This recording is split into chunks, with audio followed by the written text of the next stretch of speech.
It's Friday, September 19th, 2025.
All right, let's start off as we typically do by letting you know that if you'd like to support our show, it's very easy.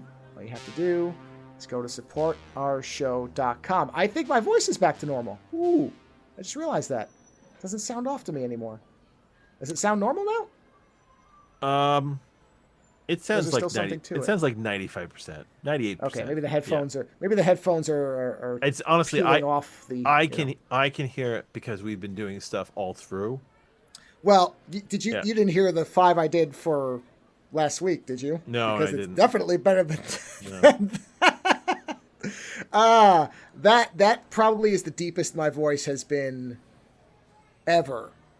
So honestly, when we watched one of the movies we watched tonight, you were laughing so hard that I think it really threw your voice off as well. Yeah. Oh, yeah. Well, my voice has been on the edge until really, I think today is the first day I haven't really noticed it.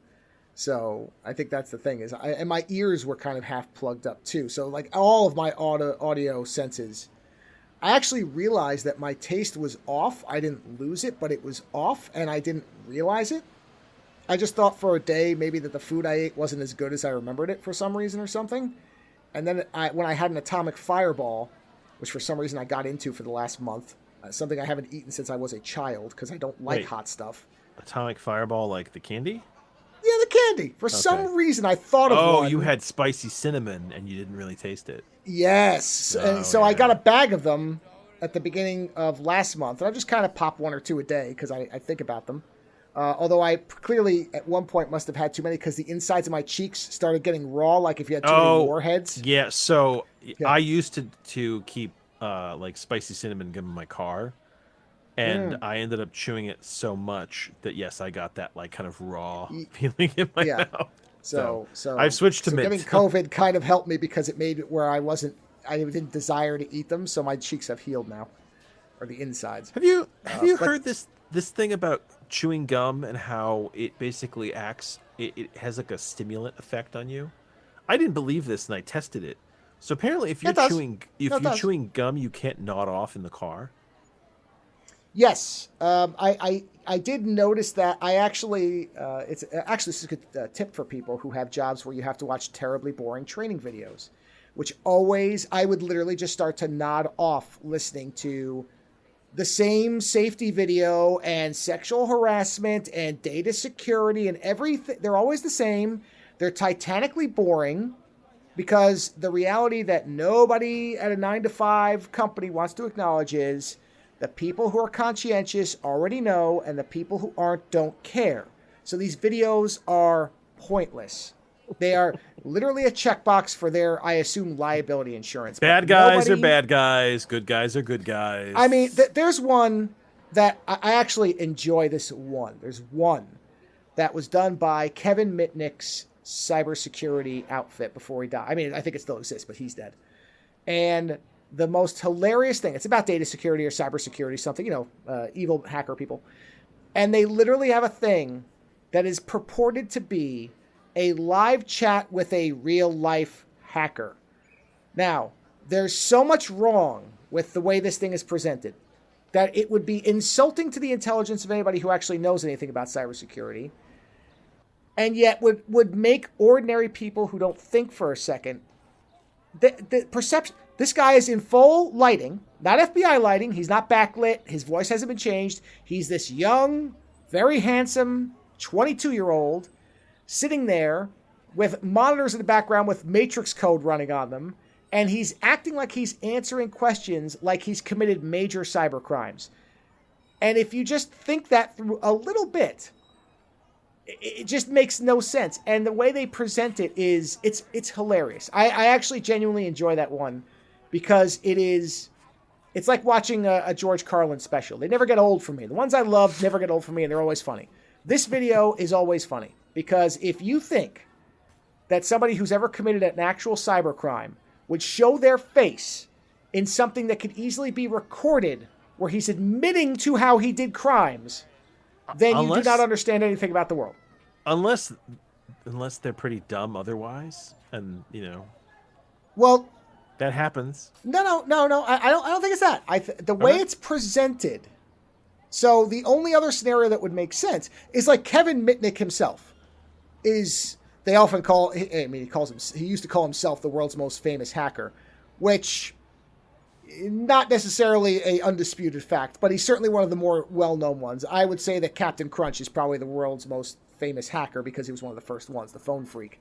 But regardless, he got caught, and it was kind of like that Catch Me If You Can thing where they were like, all right, you're going to go away forever, or you're going to work for us, help us expose this stuff, and you're going to, not do this anymore. And so he because we don't really understand it. So could you, show us how you did what you did? Yeah. I mean, almost inevitably, with something that is, when you're at the cutting edge of computer crime or computer espionage or whatever, you will get away with it if you just stop early enough. You're never going to get caught.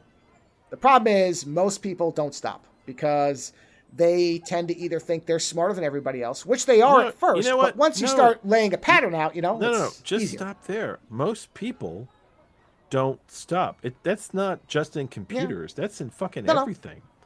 Most people, in fact, now and then you get someone who pulls off a great crime and then just fucking disappears. And that's harder to deal with. Who did it.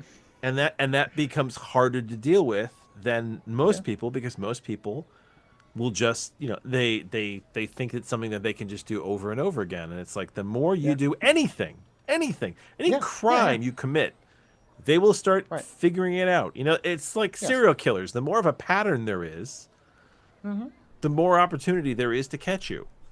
Yeah. And as you and especially with like cyber crimes, where it's like, okay, well, if you do something enough times, someone is going to either figure out a counter for it or a way to track you or something. Your days are numbered as far if you keep going. That's what I mean. If you keep going. So you just have to stop there. It's the whole people rarely stop. That's true. Yes. So it is that simple. I don't know what led me into that. What the hell led me into that? Jeez, I don't even remember how I got into that. You were talking about the internet, the videos and boredom, and then gum, and how gum keeps you gum, awake. yes. So what I started doing is chewing black gum during those, because the combination of that that is probably the strongest mint flavor I've ever had in a gum. It is black. Yeah, the Japanese gum, the Gibson gum. That's how I found out about it, from the William Gibson book. Oh no, I haven't tried that. I should. Yeah, it's caffeinated gum. Now I don't know if there's that much caffeine in it, but I was just curious because I had read that it has this intense flavor, and mint is something that I'm sort of neutral on.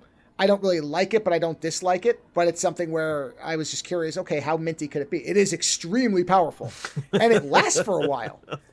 So the combination of the fact that it is like somebody punching you with a mint fist, and the fact that you have this, it is, and the action of chewing.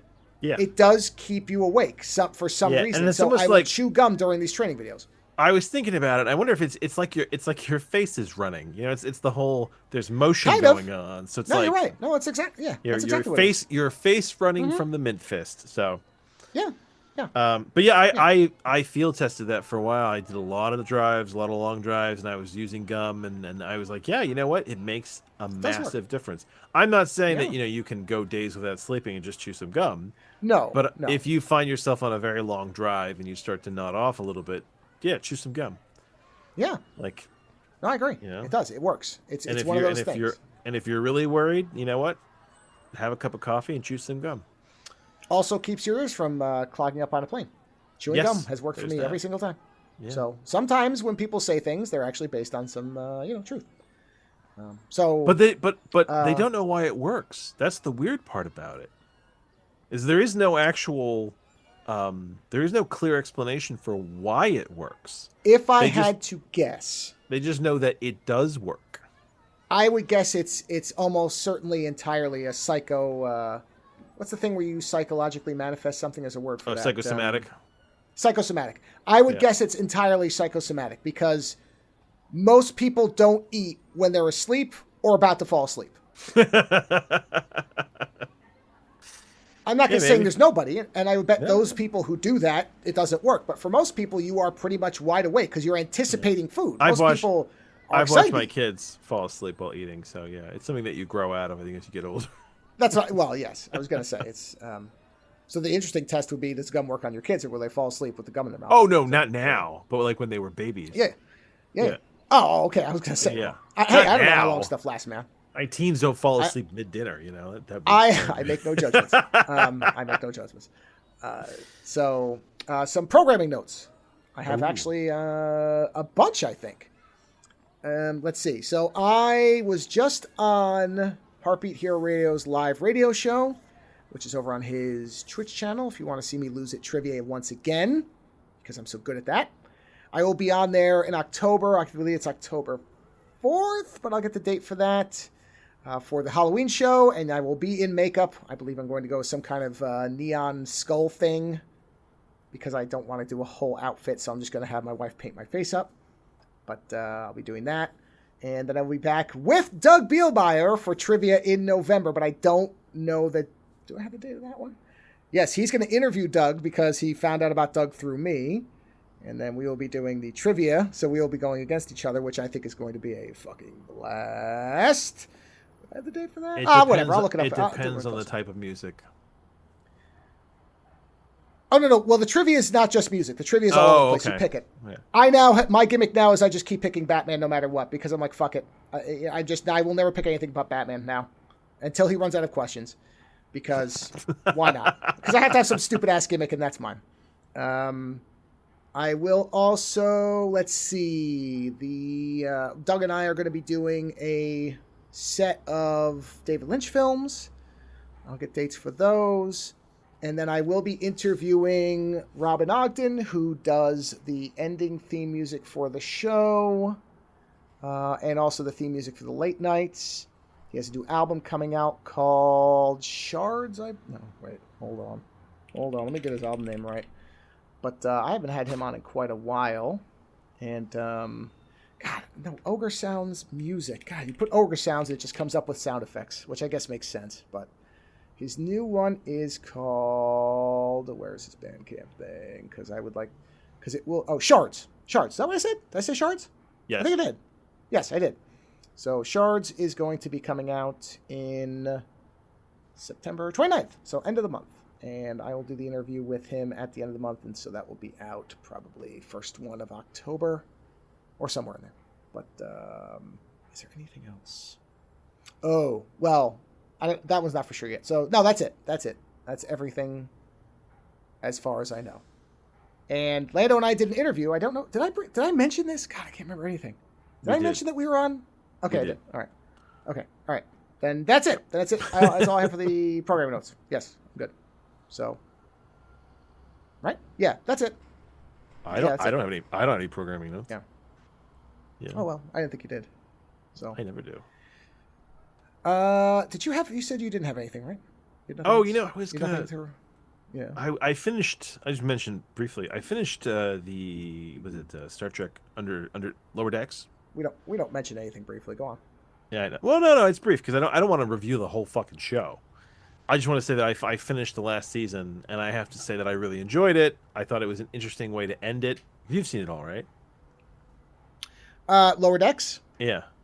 No, I have not seen the last two. But it doesn't matter. You can't spoil a show like that for me. No. I like it. It's a show that I don't. You know I what? don't worry about watching it in any type of timely thing. It's kind of I've got some free time. Here's something fun. It ended up being one of my more favorite Star Trek shows because it's ridiculous and yet it also still pays homage to like all of Star Trek. And I think it's probably one of, if not the best of the modern stuff. Because in terms of it's so accessible and it works so well. But it's also so excessive. well, that's the thing is there is a tendency in shows of that type to be referential in a way that feels tired or boring or lazy. And Lower Decks is not. Lower Decks really understands how to land the jokes. Well, they get so excited. The characters get so excited about the same Trek lore that everyone else gets excited. Well, that's what made the Strange New Worlds crossover work. Yeah, so when they met excitement. Spock and Pike, they were fucking fanning out about it. You know what I mean? So it was very funny. It was great. It was great. But no, I just wanted to say that I finished it and I will miss it. That's one of those shows that tomorrow I found out they were doing a 6th season. I'd be like, yeah, fair play, because there was never a modus operandi to the show. So if they got to the end of the 5th season, they said, you know what, we're going to shuffle the crew around, right? Which to some degree they did because was it Mariner's mother leaves to deal with the gateway that they have permanently opened now to the multiverse, which I thought was funny. And what's his name? Oh God, he's played by Jack O'Connell. Oh God, I don't remember the guy's name. Basically the first in command. The first in command becomes the captain of the ship. Captain Pex. Sure. And so he becomes the captain, and then he basically everybody, all the lower deck people are now like mid-grade officers. But like if people had left and other people had come on, and then the show had continued on, I'd probably watch it for another season. I mean, there's a question of how long before a show is too much. I mean, the reality is 5. 5 is usually the moment where like it's ready to you should bow out. That's what we usually say, yeah. You know what I mean? So the fact that they bowed out at 5, it's like, okay, that's an incredible amount of restraint, considering that so many people adored the show. And it's always better to have something end and want more of it than have it end and be like, I was so ready for that shit to fucking be done. There's what's the show with Steve Martin and Martin Short? Was it Only Murders in the Building? Only Murders in the Building? I read a review recently of the most recent season, and the title of the review was, "This show needs to die." And I was like, okay, that's definitely not the sentiment you want to have, but essentially the idea that the jokes have gotten tired and they just keep going, and it's like they should have ended this already. It's kind of gimmick is over. And it's like, yeah, okay, I get it. 5 seasons. 5 seasons seems to be like the max, In fact, the other day I realized that I am not going to watch the rest of Westworld. I watched the first 2 seasons, basically where Dolores gets off the island, and I realized that, you know what? I don't need to find out what happens. I'm happy with the idea that the show begins with Dolores realizing that she's a robot in this amusement park, and it ends with her getting off the fucking island. I don't need to know what happens after that. And from what I read, they didn't really know what to do with it anyway. Like, it's very haphazard. So it's like, no, I got 2 good seasons. 1 near perfect. So, yeah. And I mean, and maybe that's like a bit of headcanon. But if I haven't watched it, shit hasn't happened. No, I remember when I reviewed it, the first season, I said, this is a perfect season. You don't need any more. And I went back and rewatched. Did you watch the first season? So I did. I watched 2, and I started to watch 3, and I kind of got bored. No, I'm good. Season 2. And but I realized I don't even need 2. I really don't. 1 is it. I got everything I needed from 1. You don't need to, but in my head, Like if I think of it as like a series of novels, like so every season's a novel. Hmm. It's a good. I think the two seasons work well because it's like the one is Dolores' awakening and the one is Dolores' escape. Yeah, I don't mind it, but I don't need to. I Right? think I think I could very easily tell somebody just watch one Yeah. and not tell them there was ever anything else, and they would come out saying, "Wow, that was really good." Yeah. I mean, yeah. It's and the funny part is, was it the where my wife and I've been watching the show Longmire, which I've said is very different from the books. I didn't like it in the beginning because it was like kind of trying to be the books, but then kind of not. And we Yeah. just watch it. We kind of watch it the same way we watch like Law and Order or NCIS or one of those shows, right? It's just like it's like a bubblegum mystery. Um, Mm. and we just got, I think, the end of season 3, and I said to Mm. my wife, "Is like they're so far off the reservation now that they can basically kind of do whatever they want because nobody watching the show even remotely thinks it's the book. Even the character is different from the character in the book. Yeah. The character of Longmire in the book is like much more reasonable, much more like mellow person. Whereas like Yeah. the actor they've got, I mean, he gets fucking angry. So like it's a different character. It's I mean there's still shades of the same core idea, but it's a very different version of the character. But Yeah. but we're so far off the reservation now that I find myself enjoying it now more than the first two seasons because I'm like, you know what? You've set your own world up here. I have separated from the books. I am enjoying this for what it is. All these characters are all different, but they've got their own like kind of business going on, their own history, and I was like, oh, you know what? I like that. It took 2 seasons to fucking get there, right? But I like that, and it's rare for me to get that far into a show and to be like kind of middle of the road about it, and then get to the third season and be like, you know what? I'm really enjoying myself. What happened? Because Yeah. even Star Trek, I know that we're like the first season of Star Trek is of Next Generation, but here's the thing: when the first season of Next Generation came out, there was no Star Trek. So Yeah. even though it wasn't great, I think most people don't realize that till after the fucking fact. You didn't realize how bad season 1 was till there was a season 2 and a season 3 and a season 4 and a season 5. And season 1 couldn't have been that bad because they made it to a season 2 and a season 3. The bottom line is that people want Star Trek. They enjoy it. And they'll take some kind of Star Trek over none. So it's like and now that I just finished watching all of season 1 of Next Gen. There's episodes that are bad, but there's episodes that are actually quite fun and good. They're figuring their characters out. Listen, there's still episodes of original Star Trek that make me fucking queasy at this point because Kirk is very rapey. I mean, oh my god, some of the shit he pulls, it's amazing. Uh, oh my god, what movie did I watch recently where somebody did something and it was like, Jesus, that was a different time. I don't know, but yes, it's interesting for me to get to like almost all the way to get to the third season of a show and be like, hey, I'm enjoying this. I'm enjoying this quite a bit now. Weird. I don't know if you have something like that. I don't know if you'd make it to a season 3 of a show and be middle of the road about it. Hmm. Because my wife Well, you likes know the what? show more than I do, so she kind of kept me going Uh, through. Star Trek Discovery was that. It Oh the second season yeah, was so good, and then I watched the no, third one, and when I got to fuck, the you're end of the right. third one, You know why I I didn't went, think about that? yeah, Because I yeah. skipped season 1. Oh well, okay, yeah. I Well, watched I watched a super summary of season 1 that somebody put online that was like 45 minutes long and it was like everything important from season 1 and then well, we just went season one is straight to like season next 2. gen in that until season two comes along, you don't realize how lesser it is. Yeah. When there's nothing I don't know. else, I don't I know. thought it was fine. There were a lot of people complaining. I mean, the problem was Discovery was up against the Orwell. Okay, okay, wait. All right. I remember people complaining about Discovery when season one came out, and a lot of people were complaining because they were like, "This is not like next gen." It's Well, like, they said it okay, was guys. they said it was very gritty. Well, it That's what was. a lot of people complained about. I seem to remember my review, and this held up when I rewatched season Yeah. one, however many years ago before Strange New Worlds came out.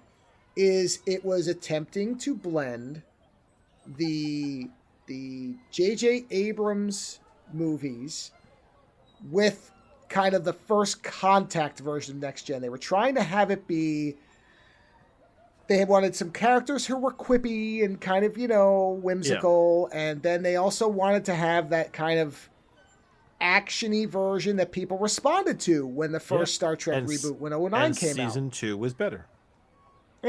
Well, the thing that was missing is what came in season 2, which was Pike. Yeah. Pike provided that kind of classic version of a Star Trek captain. Now, I thought Michael Burnham was a very good character. The problem is, it was all about her, though.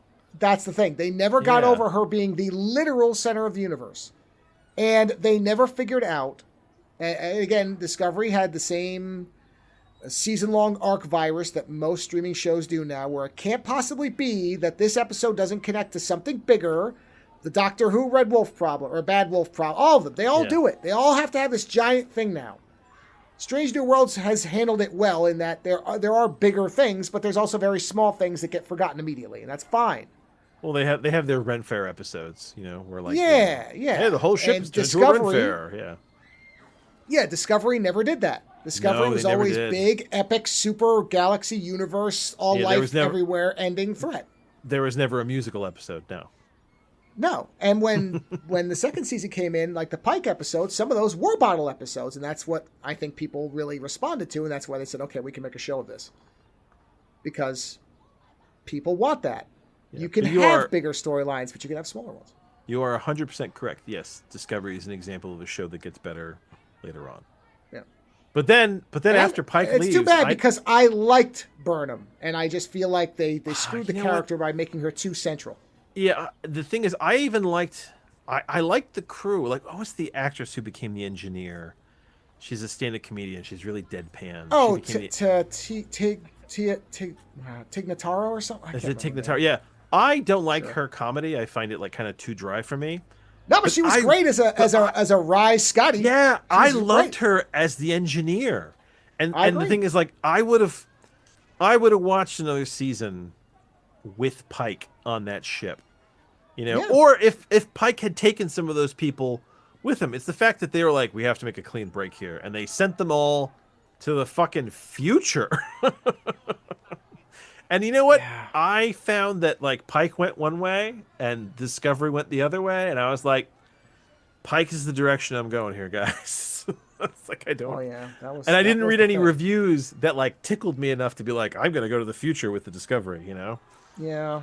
Yeah, and also my wife likes Pike, so I knew I could get her to watch Strange New Worlds. And it's a shame too, because I really did like the whole spore drive thing where the ship would spin. Oh I thought that was so weird. Well, it's something completely different. It was great. Yeah.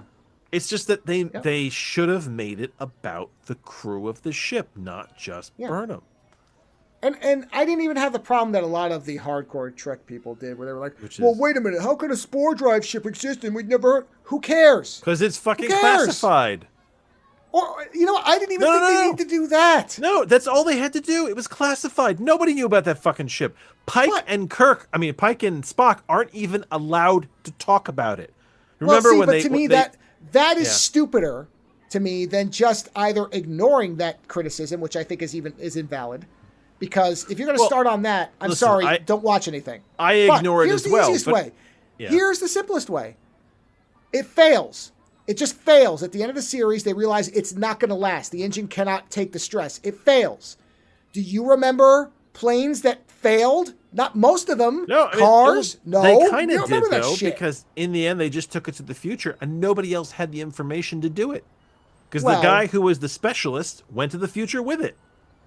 But if you're so hung up on the logic of it, somebody would still know about it. But I guess my response to that is it's such just on Earth, it's such a big world that there's all kinds of weird shit out there that you hear about after the fact.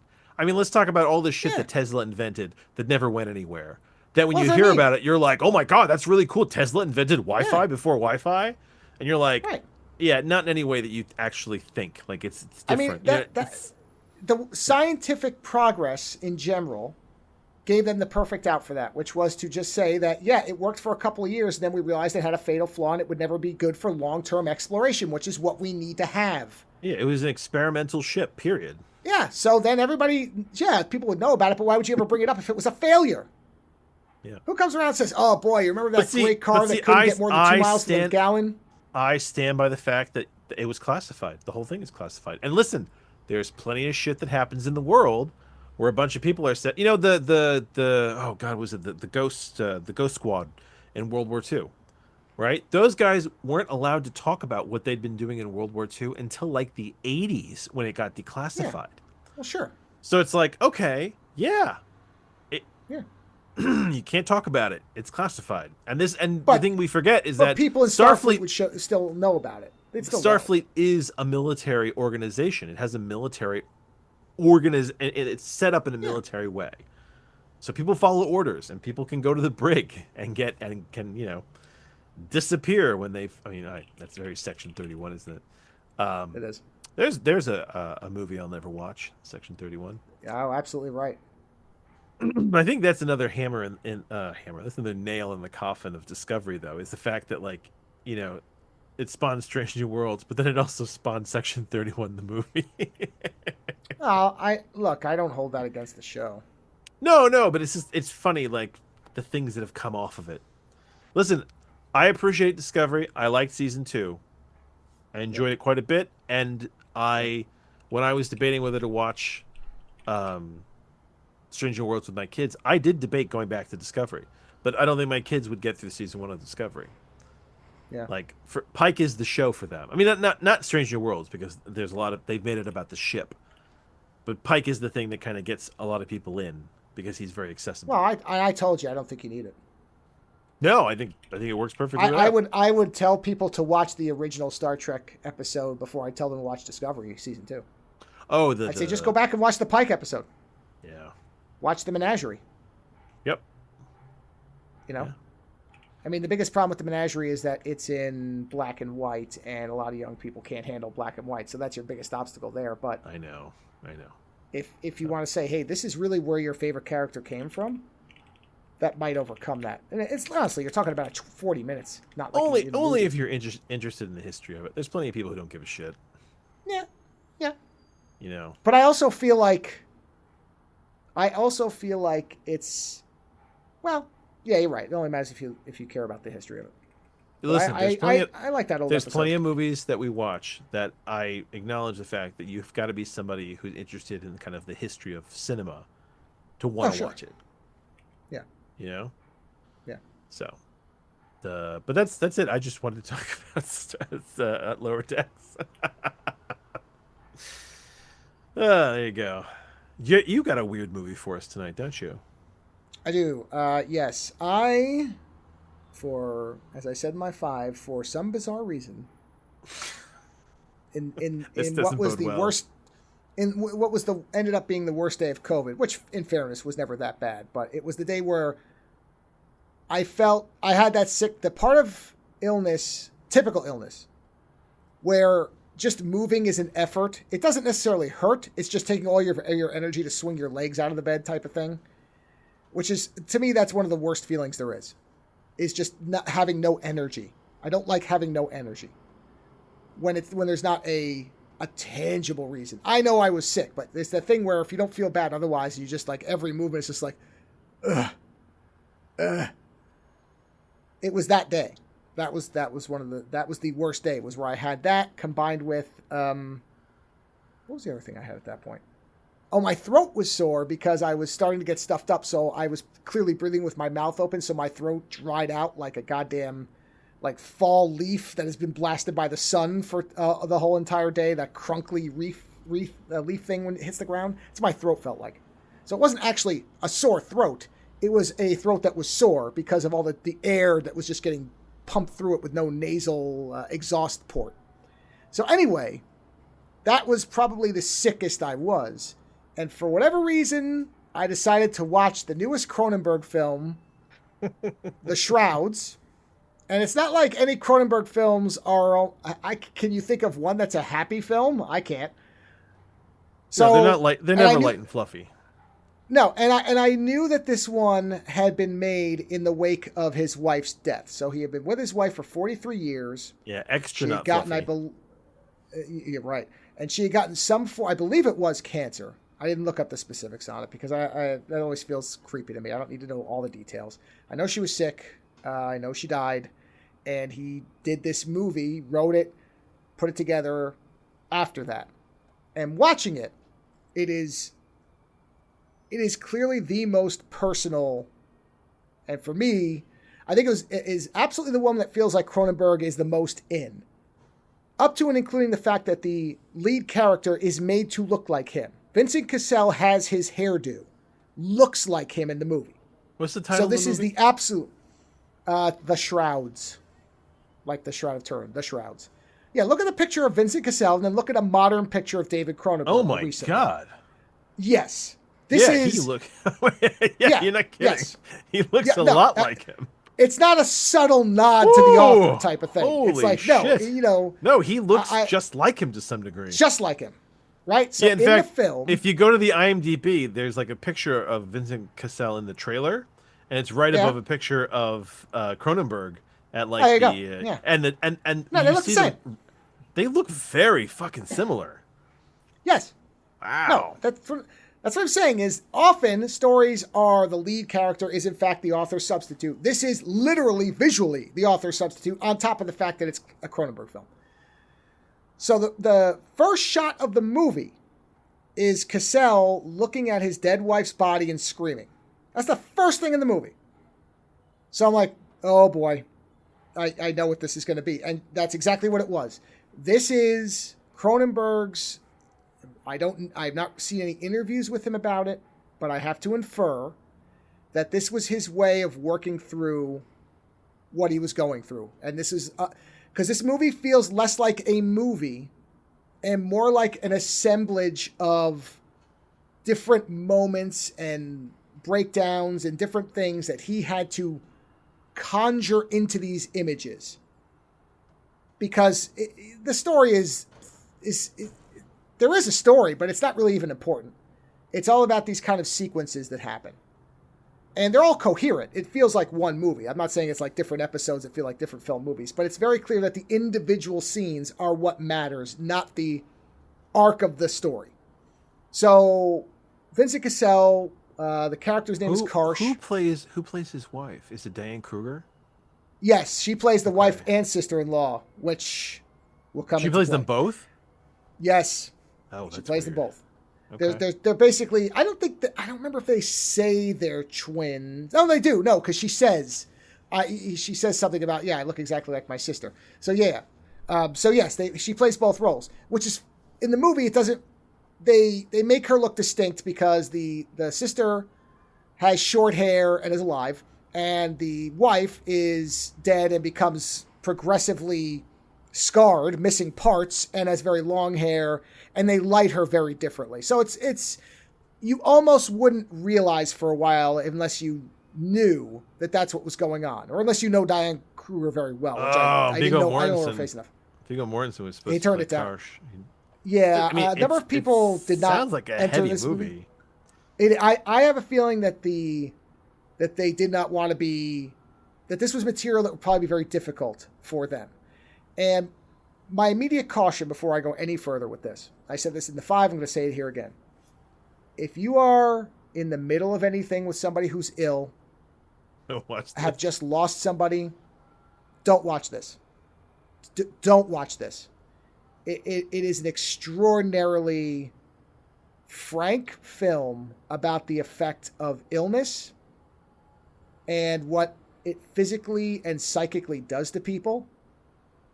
There is no... I read one review that says a lot of times when movies deal with cancer, what you see is somebody with pale skin and like a rag on their head. And that's how you know they're sick. This movie does not do that. This movie is going to show you the physical scars in frank detail, not in shadow, not prettied up, but raw, and what they look like, and what the ramifications of getting progressively sicker do to a relationship. Do you want to hear even a healthy one? An interesting quote from Cronenberg about the ending of this movie? Oh, I have my... okay, yeah, because a lot of people are really spending a lot of time interpreting it, and I don't know what they're interpreting. So, what did he say? Cronenberg came out and he said, this is end quote, right? I think the ending of The Shrouds is optimistic. It's an acknowledgement, for example, that Karsh's grief will never go away. Any love That's affair that he it. hold That's on. it. Any love affair that he has will still be colored by the love for his wife. Yes. And that is something that is acceptable. It's something that could be positive and energizing. I really see the ending it as a positive ending, not a negative. And I interpret that as, yeah, the love of your wife will go on and will be involved in the things that you emotionally do thereon. They will always be with you. Yes. That's If why you do when people are anything. like, "Here's the ending explained," and I'm sitting here going, "What needs an explanation?" Well, we'll get to it. All right, we'll get to it. Good. I just found to me, that it's and it was very interesting. clear. Well, that's exactly what. Now, it is interesting. He says it's optimistic, which we'll discuss when we get to it. I mean, You know what? But it's no, sort but of it's sort of a 60-40 situation. I would say. I get the idea of something like that being perceived as optimistic because the idea is that you you're always Well, afraid that you're going to lose. You're going to forget the yes. people that die that are important to you, right? That they're going to Well, here fade let away. me run through it, and then we'll discuss the ending because Okay. it's a very simple ending to explain. It's very easy to explain it. So, like I said, that would be my caution to anybody: is this is a tough movie if you're in the middle of it. I'm not going to say it's easy if you're not, but I really would not have anybody watch this that's in the middle of something right now, because there were parts that were deeply disturbing to me, and they had nothing to do with anything that was supernatural. So Karsh his wife has been dead for 6 years, and he has created a company called Grave Tech, very subtle, with a restaurant on a cemetery.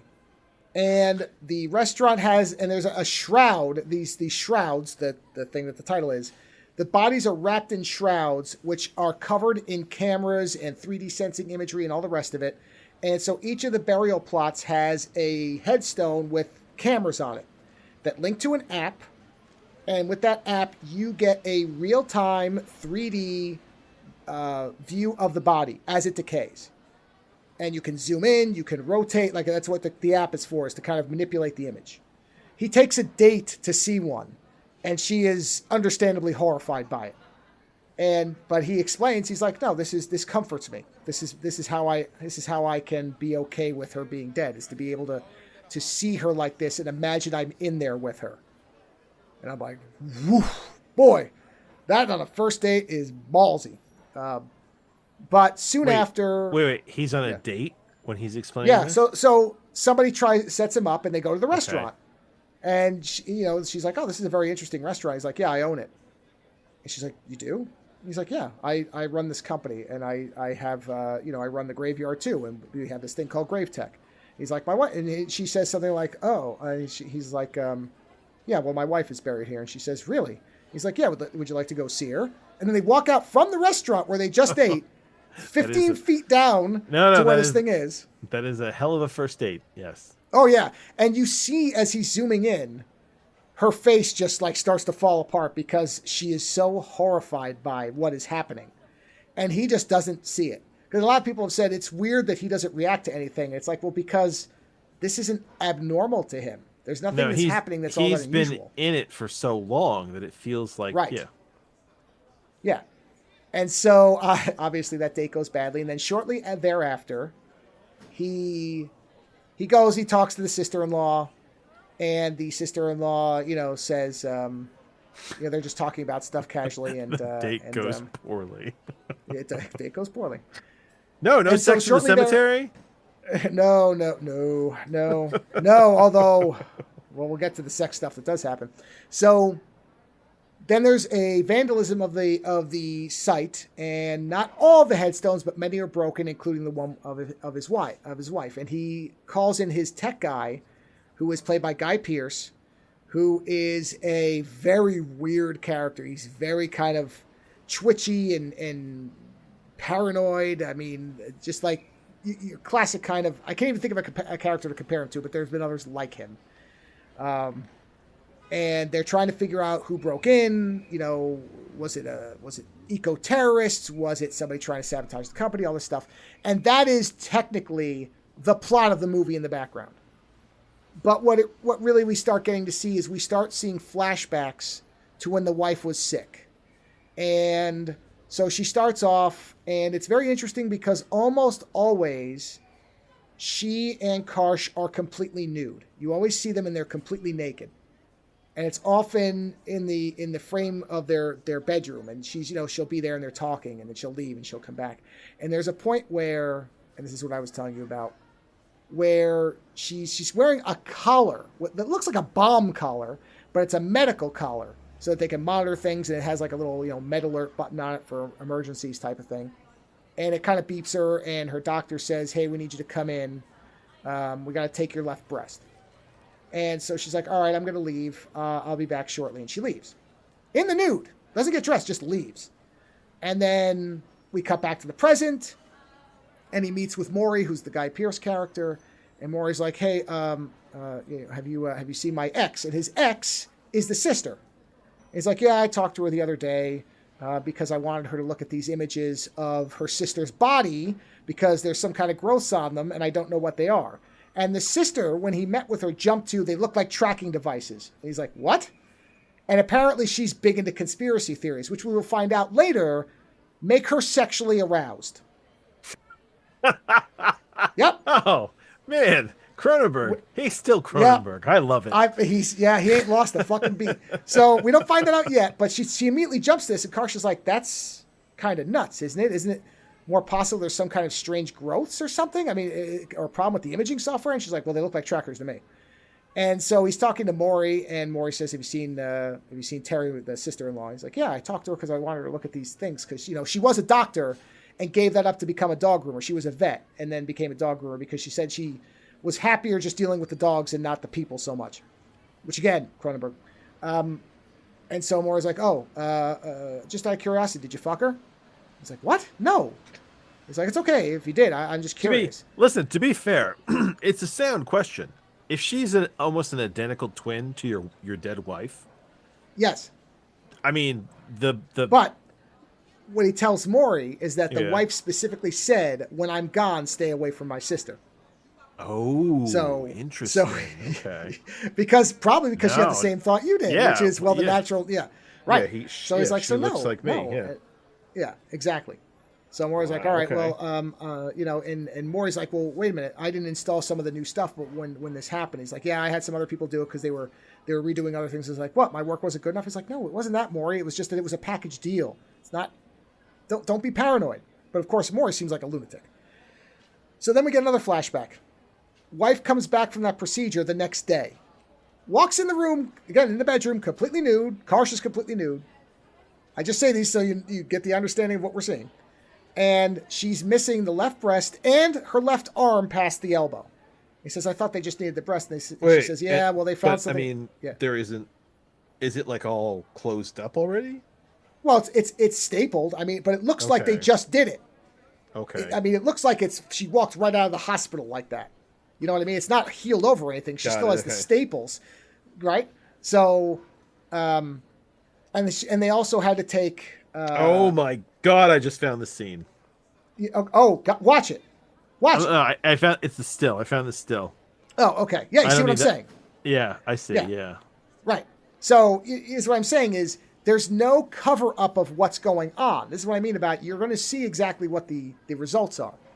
And so she says, "Yeah, they had to take, basically the disease is eating away at my bone structure. So my arm from the elbow down was basically just starting to rot. So they just took it." And she says, she's looking at him and she says, "At this point, I'm so weak that I don't know if I could even have sex, but would you even want to? Do you even desire me anymore?" And he says, "Yeah, no, I still desire you. It hasn't changed anything." And so then she lays down in the bed. And he says, "Well, can I even hold you? I don't want to hurt you." And she says, "Hold me," right? And then she kind of scuttles up against him, and they start to have sex. And about 10 seconds in, there's this horrific snapping noise. And she says, "Oh my God, my hip's broken." And she hits the button on her collar. And they just have to lay there until the medics come. They can't move. And then she comes back, again, nude, with a walker. And her hip has been replaced, and all the staples are there. And I'm just like, fucking shit, man. This is... So wait, so is Is his memory metaphoric? Is it not? I mean, No, as is he far as you're ever told, it's literal. okay? No, no, this is Okay. this is. I mean, it is presented as literal. Okay. Now, whether it is or not, of course, memory is memory. Yeah. So it is very possible that what he's doing is kind of exaggerating the worst elements. But, you know, Yeah. anybody who's ever had somebody have surgery knows there's a point where the scars look a certain way and then they change. And everything that we see is like it just got finished being done, which is, terrible looking. And like the giant metal staples themselves are terrible looking before they're, of course, taken out. So, she comes in with a walker because they've had to replace this part of her hip. And it's just like you just see this woman go from being, she's obviously sick, but appears to be in full health, to just being literally dissembled and becoming weaker and weaker and weaker. And so in the background, the movie's progressing. He's going to doctors, trying to find out if they know what the growth is. And then at one point, he calls this, there's like a Scottish eco-terrorist group, and he just calls the leader, and he's having this discussion with him. And he's like, well, did you do this? And the leader's like, no, I wish I could say I could take credit, but I couldn't. He's like, I'm too sick to do anything like that now anyway. Last month I coughed and my entire esophagus came out. And I'm like, Jesus fucking Christ. Like, it's like shit like this is the whole movie. And it is. Why is everyone dying? Well, the eco-terrorist says it's because we're poisoning the planet. He's like, we have poisoned our planet. It's poisoning us. So there is this background idea of technology or whatever that we're putting into the planet is killing us, which is not a, uncommon idea that, microplastics, anything else, all this stuff is, on the one hand, it seems wondrous, but we don't really know what it's doing to us. And I think that's kind of one of the background themes. Although I think even that is a secondary theme, because really that main plot doesn't really matter, but it's something to move the scenes along. And then there's a point where he sits down with the sister, and he's going over like this idea of, well, what if these growths, because when he met with the radiologist, I think, and he showed him the bone spurs, he's like, well, cancer and radiation therapy, all this stuff, the treatments can cause weird reactions to the bone. So I don't think this is a tracking device, but I'll admit this is the first time I've ever seen something like this. Let me look into it. And then he comes back and says, well, from what I can tell, this appears to be a faked image. These growths aren't actually there. They're 3D constructed fake images meant to make you think there's growths, but in fact, there's nothing there. And so then he's talking to the sister-in-law about it, or the sister, I should say. And he's telling her this thing where Maury has this theory that it's the Chinese, but the doctor's telling me that it's faked. And she's like, I think maybe you should fuck me right now, because this is getting me really hot. And so they have sex. As this is going on... But he wasn't supposed to. He's breaking the rules. I know. Well, I know. Also, another woman shows up who's the representative of another person who's dying, who wants to have one of these cemeteries in their country so that he can be buried in it. And this woman has a degenerative eye disease, so she can't really see, so she has a guide dog. And so he starts to become friendly with this woman, and then they start having sex. And he's like, wow, I thought I would be out of practice. It's been so long since I've actually had sex because my wife was sick. And, and now it's like the sister and you, and it's all this shit going on. And then the sister-in-law says, the person who sabotaged your thing, I'm pretty sure it was Maury, because he keeps coming to my house and trying to get back with me. And he basically threatened to bring you and I down, and I recorded it. And there's this whole recording where... all through the movie, Karsh has this avatar, like a synthetic assistant named Honey. That's basically his version of a Siri. So he'll call her up and say, make an appointment for this, blah, blah, blah. Or but Friday she clearly from Iron Man. Yeah, exactly. But she's got like a personality and all this stuff. So she seems much more lifelike in different things that she does. And what Maury says in the recording is, he's like, Honey's not anything. That's me. I'm responding to him. It's so I can keep track of what he's doing. Because I was sure sooner or later he was going to come have sex with you. Like, Maury is a lunatic. Right? So she shows him this recording. He's like, fuck, man. And he goes and he tries to find Maury, and Maury calls him and says, meet me out in the woods here. He's like, why? He's like, because I fucked up really, really badly, and now I'm in a lot of trouble. So he goes out and meets him, and Maury says, yeah, I was helping out I hired these Chinese hackers to destroy the graveyard, and now the Russians are onto me. Or, no, sorry, I think it's the other way around. He hires Russians, and now the Chinese, who wanted Grave Tech they were heavily invested in the company, and they want it as a surveillance network so that they can spy on Americans in other countries because they could break into the actual cameras and thereby people's phones that have the app on it. And they think that Maury is working with the Russians against them. And so he's like, so I think they're going to kill me, man. So you've got to help me. This all got out of control. I just wanted to fuck with your stuff. I wasn't trying to get involved with the Russian and the Chinese mafia and all this shit. And Karsh's like, why the fuck should I care? And he's like, because, man, they're going to come for you too. And then he goes and he tells the sister, and the sister's like, I think he's making it up. And Karsh's like, he showed me. They cut 2 of his fingers off. And she says, which 2 fingers? And he says, the ring and the pinky. And she's like, no, he's missing those fingers. You never noticed that? He lost them in shop class when he was younger. She says he hides it really well, but you never noticed that he's missing 2 fingers? And Karsh's like, no, I never thought about it. And honestly, I wasn't looking at his hands in the movie. So I didn't go back and look, but I imagine that he's hiding his hand. And it's one of those things where if you didn't notice it, then you're sitting there going, now you're doubting it. Right? Bill Nighy, the actor, right? He has a disorder where he can't open up he can't uncurl his ring finger or his pinky fingers. Really? Did you not know that? Nope. Never noticed. Okay, so if you go back and you look at any performance of his where he's not like CG'd or anything like that, right?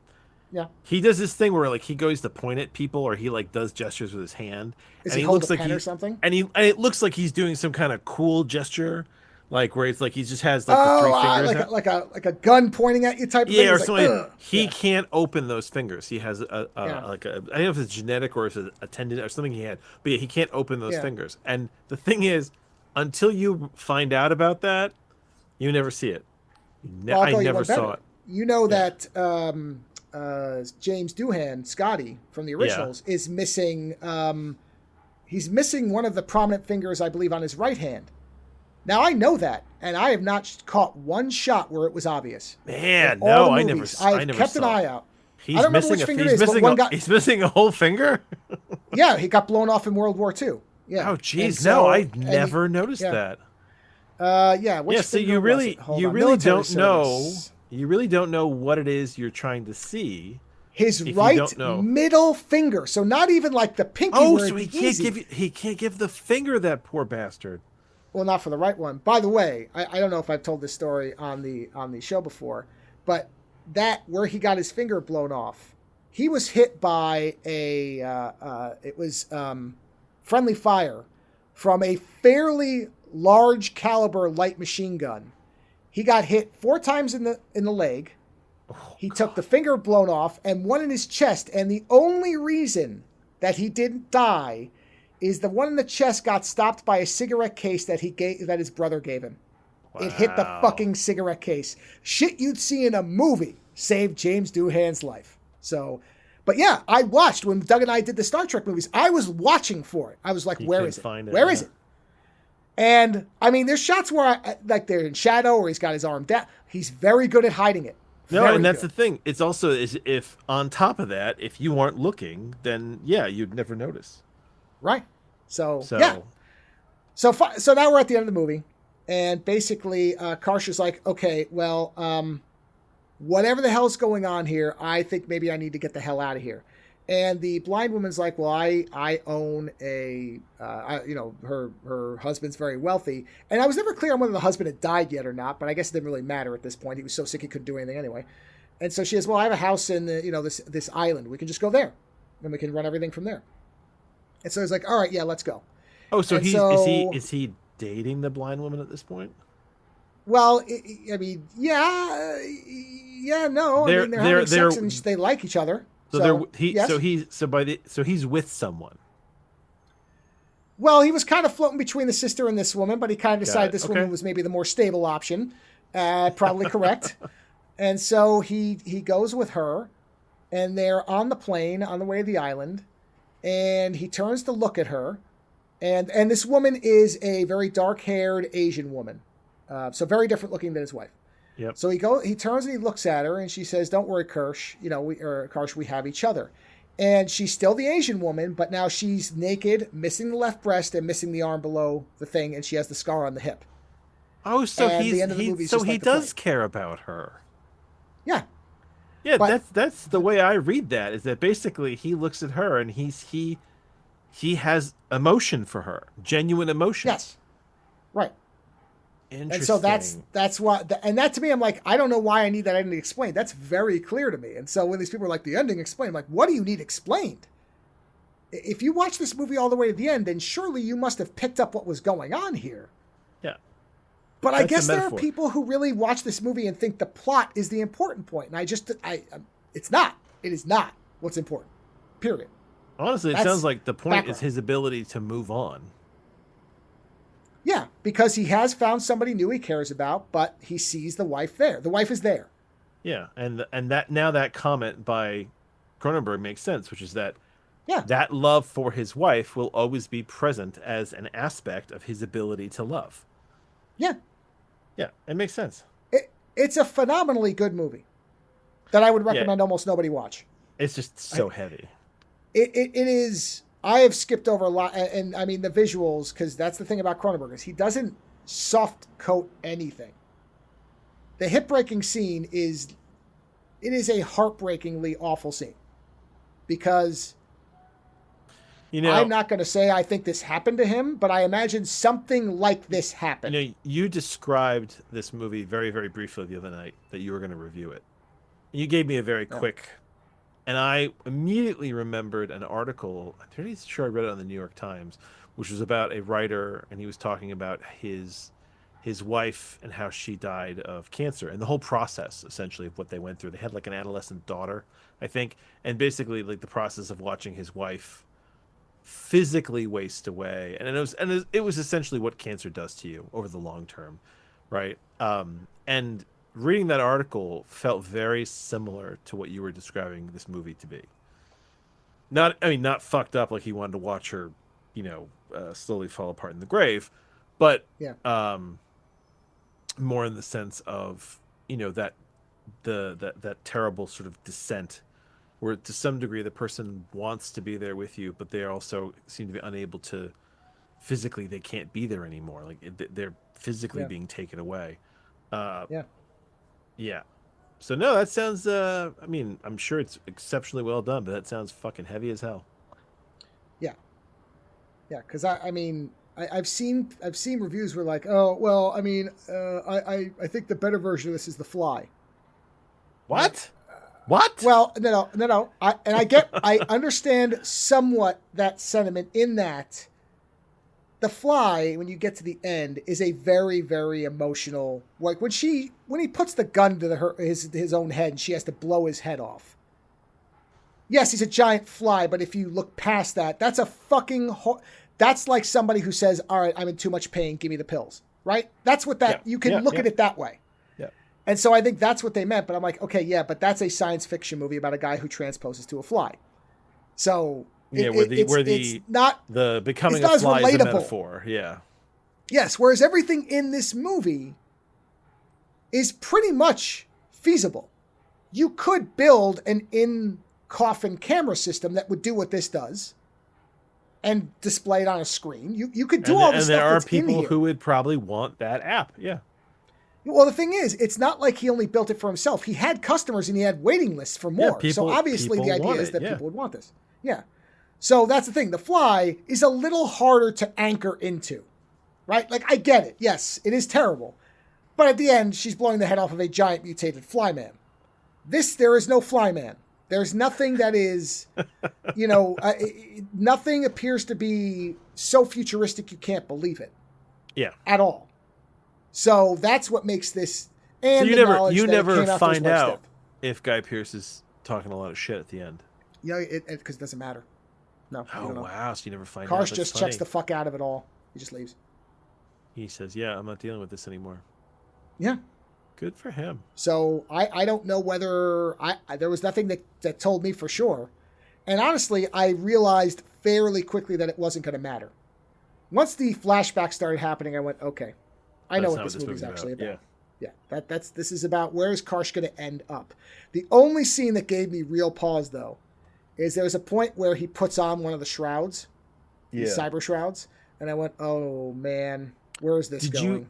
Did you see that there's a short about was it Cronenberg had a dead body made of himself? No, but I'm not surprised. Did you read it? Yeah, and then they made a short film, and it's about his encounter with his own dead body. Hold on a second. Ooh, I'll watch that. But yeah, when he put on the shroud, I thought, oh, okay, is this going to be a sex thing? I mean, it would have been fine, but in fact, then the avatar appears and says, Karsh, what are you doing? Where he's in this thing, and he's standing there, and he takes the top off, and he says, I just want to know what it would feel like to be in there with her. Yeah, and I'm like, oh, my God, it's so sad. A 2021 film called The Death of David Cronenberg. Cronenberg faces no mortality. You know what? I think I've heard of this, but I haven't watched it. In this surreal short film, the creator of The Fly and the Dead Ringers managed to observe himself after death, all curious about the body that peacefully rests in bed, into which he reacts very tenderly. It was directed by him and... Is Caitlin... Oh my God, is Caitlin his wife or his daughter? Oh, it's his daughter. Okay, good. Okay. Yeah, it's his daughter. Yeah, it's his daughter. Okay, yeah, so he made it, I think, with his daughter. Yeah. And it's a short film. And man, yeah, they made this ultra realistic dead body of his. I'm looking at the photos. Yeah. What is the point of that? Yeah. I feel like this is probably it's an extremely powerful movie. But I could not recommend it as broadly as, say, something like Scanners. I would tell anybody who likes science fiction to watch Scanners or Videodrome, you know what I mean? Yeah. I would tell people, just be aware of what this is about. And because those scenes with the wife, they're shot very starkly. Like they're just in a normal house. There's nothing out of the ordinary about them, except for the fact that they're both fully nude. But hey, for all I know, there's lots of people who just live fully nude. I don't know. So that's why I think his memory is metaphoric. I think that I only say that because when he sees the woman and he sees his wife kind of the love of his wife's kind of interpreted on her, she's nude the way she was in his memories. So it's almost like the memories are Oh no, I agree about that part, but what I mean is the scenes are depicted as straightforward and with nothing obscured and nothing covered up. Yeah. So that's the part I'm talking about. Is with some stuff when it's metaphorical or when it's surreal, there's things that allow you a bit of a buffer to what it might actually be like. But nothing in this seems like it probably isn't something that went on. Whether it was all condensed like this, probably not. I doubt somebody gets discharged from the hospital with these types of sutures. Yeah, that's why I think it's kind of a metaphor, yeah.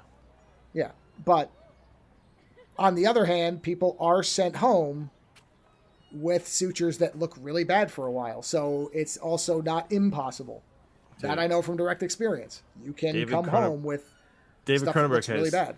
Has 3 kids, and one of his daughters looks just like him. Well, that does happen. So much like him. That's crazy. Brad Dwarf's daughter looks just like him. Really? Hold on. You've never seen his daughter? No, I haven't. Look at his daughter. It's actually strangely compelling.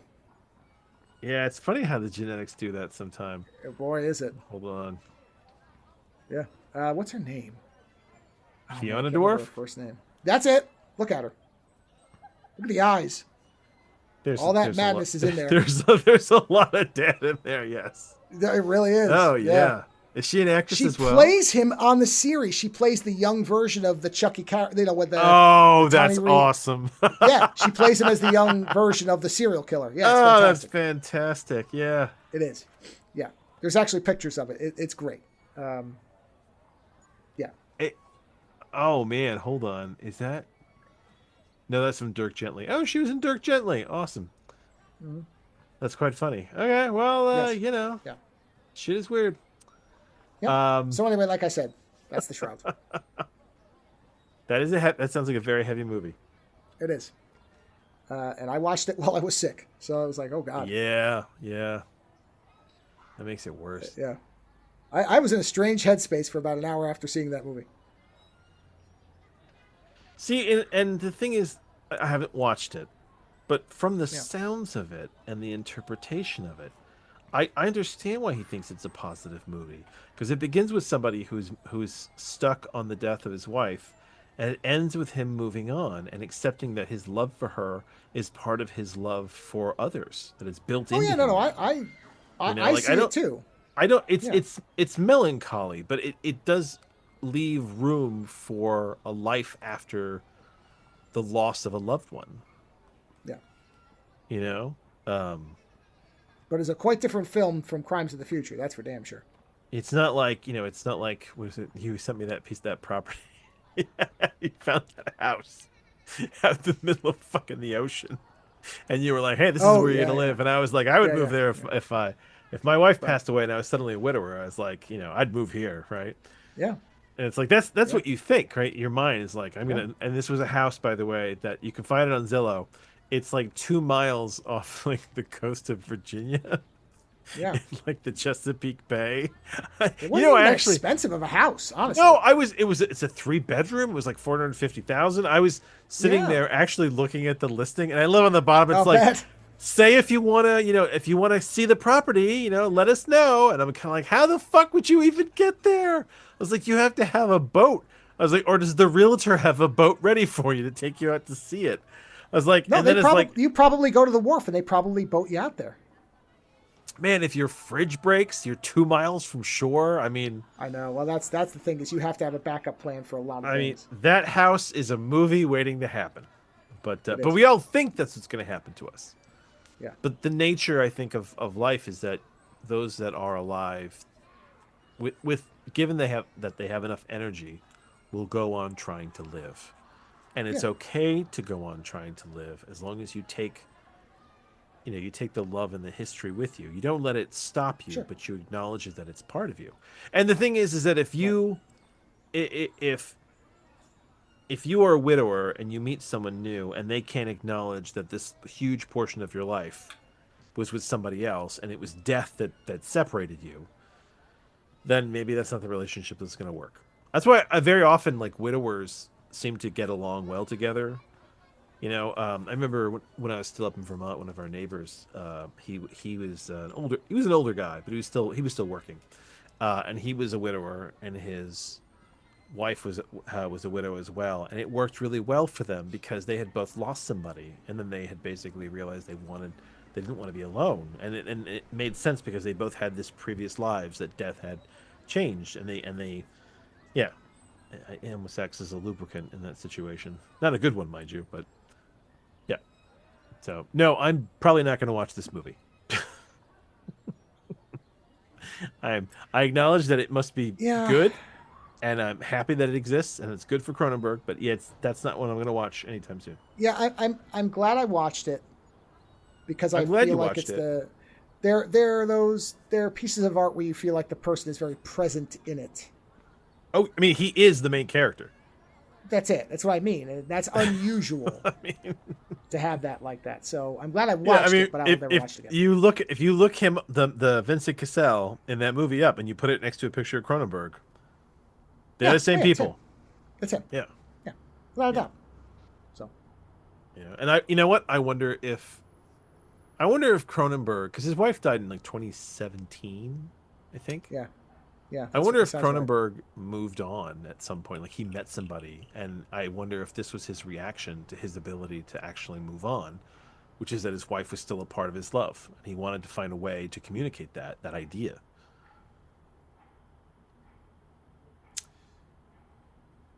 I would hope that's what it was a way to work through it so he knew he could get back to being Yeah, back to life. I hope. I yeah. I totally, I and don't know. that whole idea of you know, wanting to be in the grave. I mean, that I think that's how you feel early on. You don't want to be alive without them. Yeah. Yeah. But then, you have to move, you have to keep going. They don't have kids in the movie, right? No, no Okay. kids. Yeah. No. Because kids change that equation as well. Yeah. So, well, now that we've mired ourselves in the gloom, let's get out and go in a different direction. So, cue the music. Well, that's true. Where's the music? I always forget where. There it is. Here we go. You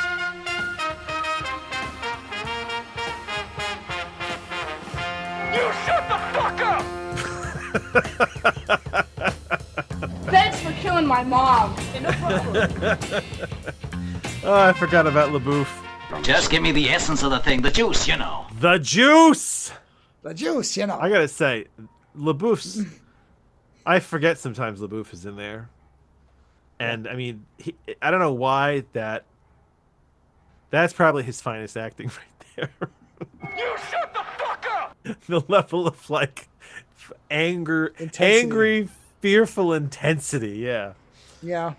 Oh, It is remarkable that a person who is nearly forgettable in everything I've seen him in, that's going to do it. You know what? He's never he's not forgettable in that movie. No. Yeah. No. Yep. So anyway. Yep. Oh, luckily, we don't have any bad movies tonight. No. I mean, we have movies that aren't good, but they're not bad. There's a difference. Yeah, well, look, I think everything we're going to talk about provided a level of middling amusement to high level of entertainment. Some of them were probably some of the funniest shit we've seen in a long time. One of these is the hardest I've laughed out loud at an animated film, possibly ever, in terms of how often I laughed in the space of 40 or so minutes. So, yeah. But let's start with Steel Justice. Mostly because this was an accident. The movie that I intended to have us watch was Stone Cold, starring Brian Bosworth. Which isn't a great movie either. No, but it's a notoriously kind of, wow, how 80s could this possibly be? Or how action film could this possibly be, really? And I mixed up the name with Steel Justice. Steel Justice is a Vietnam War veteran revenge film starring Martin Kove, best known for being Reese in the Karate Kid films and then the Cobra Kai series. Surrounded by a stunning number of people who you have seen in other things. Yeah, an incredible B-movie cast in this movie. Yeah, we kept going, Jesus Christ, this person's in this too? It was that over and over and over and over. Yeah, in fact, I wonder if a lot of them just went over to do Big Trouble in Little China after this. Yeah, I mean, really, you're not kidding. It seems like this is the warm-up for it, or that John Carpenter saw this and said, yeah, give me half the people in this.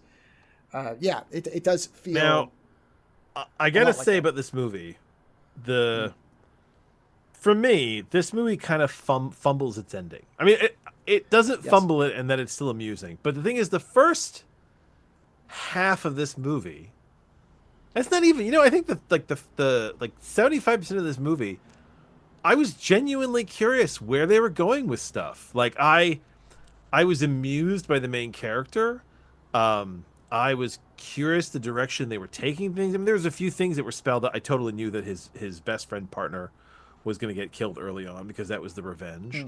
But for me, the movie kind of scuttles itself in the last 25%. Like you get to like the big revenge of the movie that you've been waiting for, right?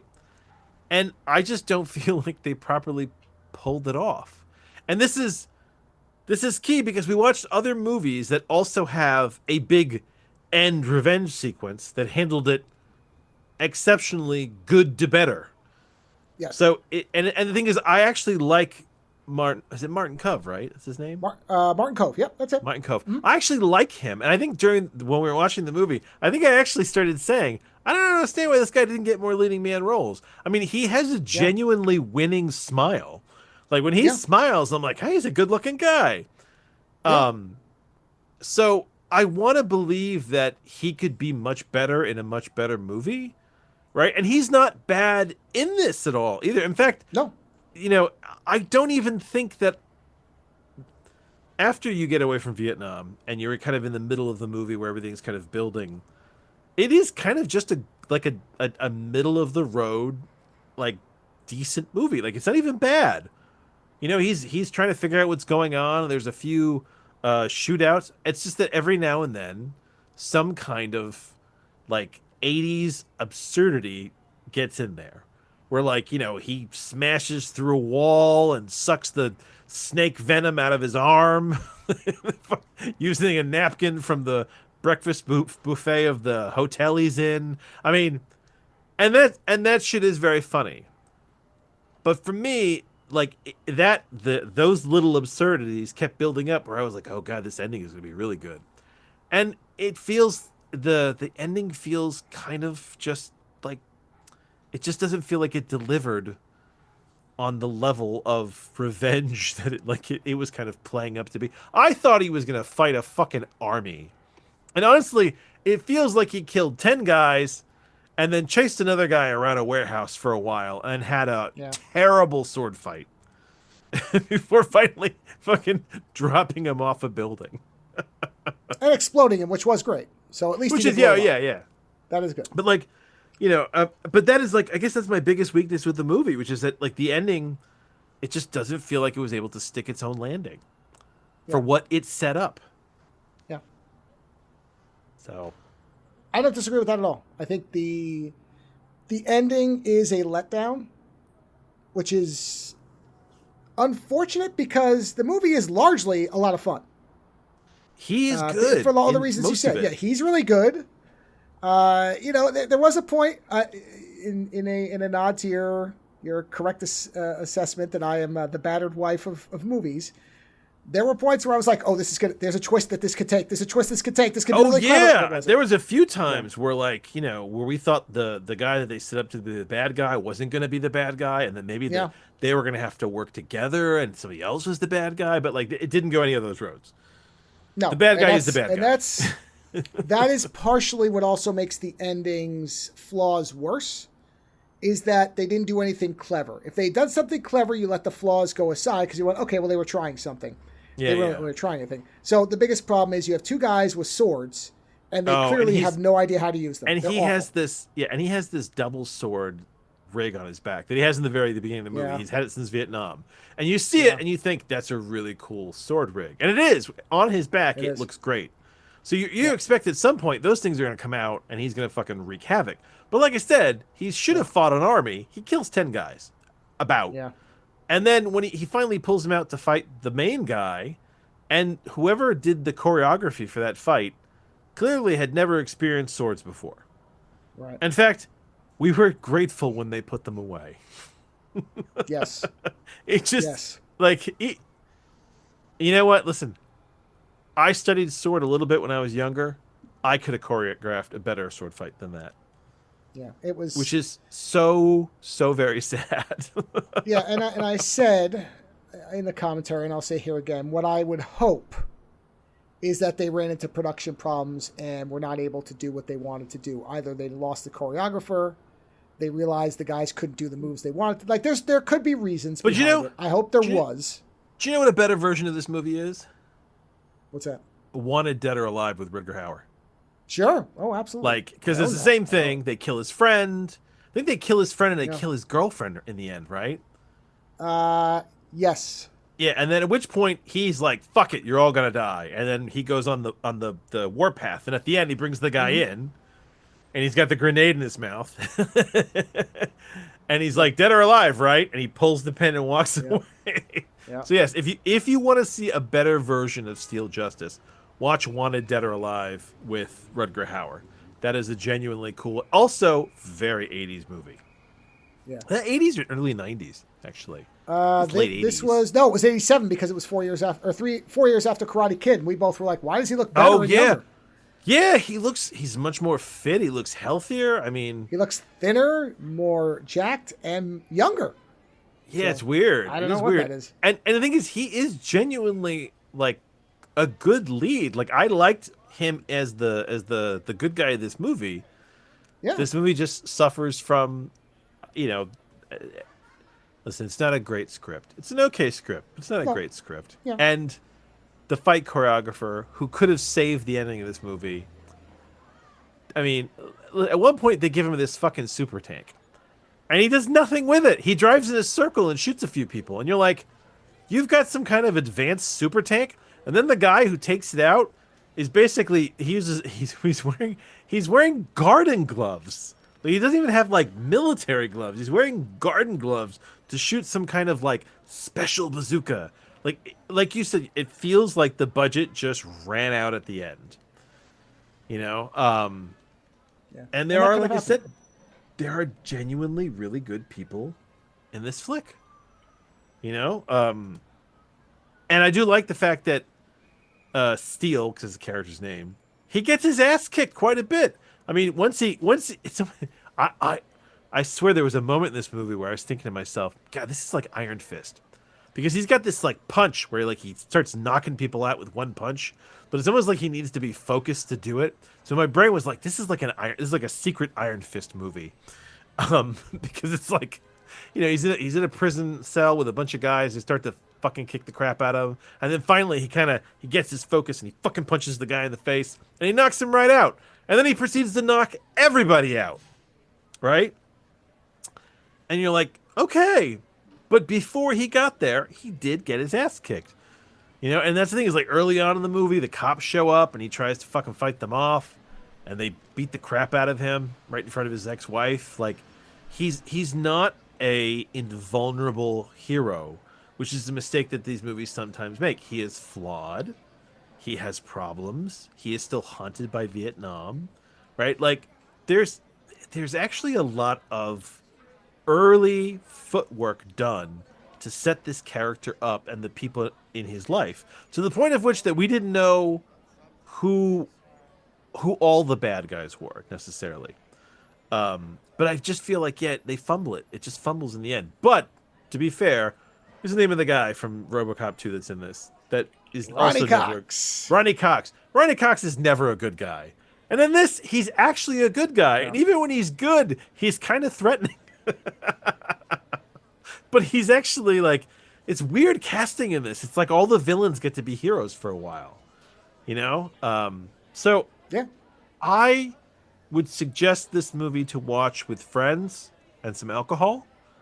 I wouldn't say watch it on your own. I think this is a watch with friends and booze, right? Because I don't think that it's necessarily a full-on bad movie, but I do think that the movie is unable to deliver on what it itself sets up. Oh, and I'll let you talk about the daughter. Yeah, this is the other, for me, glaring flaw. I almost sound clip this, but I whatever. I don't even have to, really.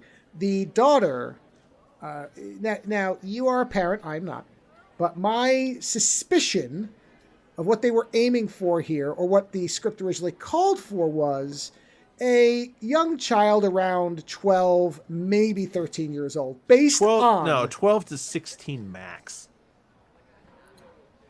Okay, yeah. 16, I guess. Some of the outfits she was wearing did not strike me as something that anybody over 13 would wear, but whatever. But they have an actress who I would guess was 20 to 22. That's a guess. But clearly not 16 or older. And what they did to attempt to camouflage this, if that word could even be logically applied in this situation, is they would dress her young, is the way I could put it. So like baby doll dresses, yeah. Baby doll dresses, baby doll speak. Yeah, very like called overly the main cutesy character, voice. Uncle John, are we going to see my parents? This out of somebody who, again, looks 20 plus. And yeah, honestly, it felt like something you would see in a bad porno. I said that my actual real fear early on was that they were going to make this individual have a mental problem of some kind. And that would have actually been the only way it could have been worse, is if this was an attempt to Forrest Gump this character. And that would have been... That would have made it worse. That would have been the worst possible version of it. Yeah. And yet, it would explain the discrepancy in age and mannerisms better. So it would have been it's a not... worse way to do it, but it would have made more sense. And the weird part is you cannot find that actress's age. I tried really hard to find it because I was kind of like, how old are you? And even on their IMDb, their age is not listed. They've been in other movies. I mean, they were in Course Line with Michael Douglas, right? So they are not. They're clearly over 18, right? But I was trying to figure out what this person was like in their, whether they were in their mid-20s or whether they were in their late 20s. If this was like a Hack-O-Lantern thing, where it's like, hey, I'm supposed to be 18, and you're like, you are in your 30s, sir. So, and it does become glaringly like ridiculous as the movie goes on. But yeah, but even with that, it's.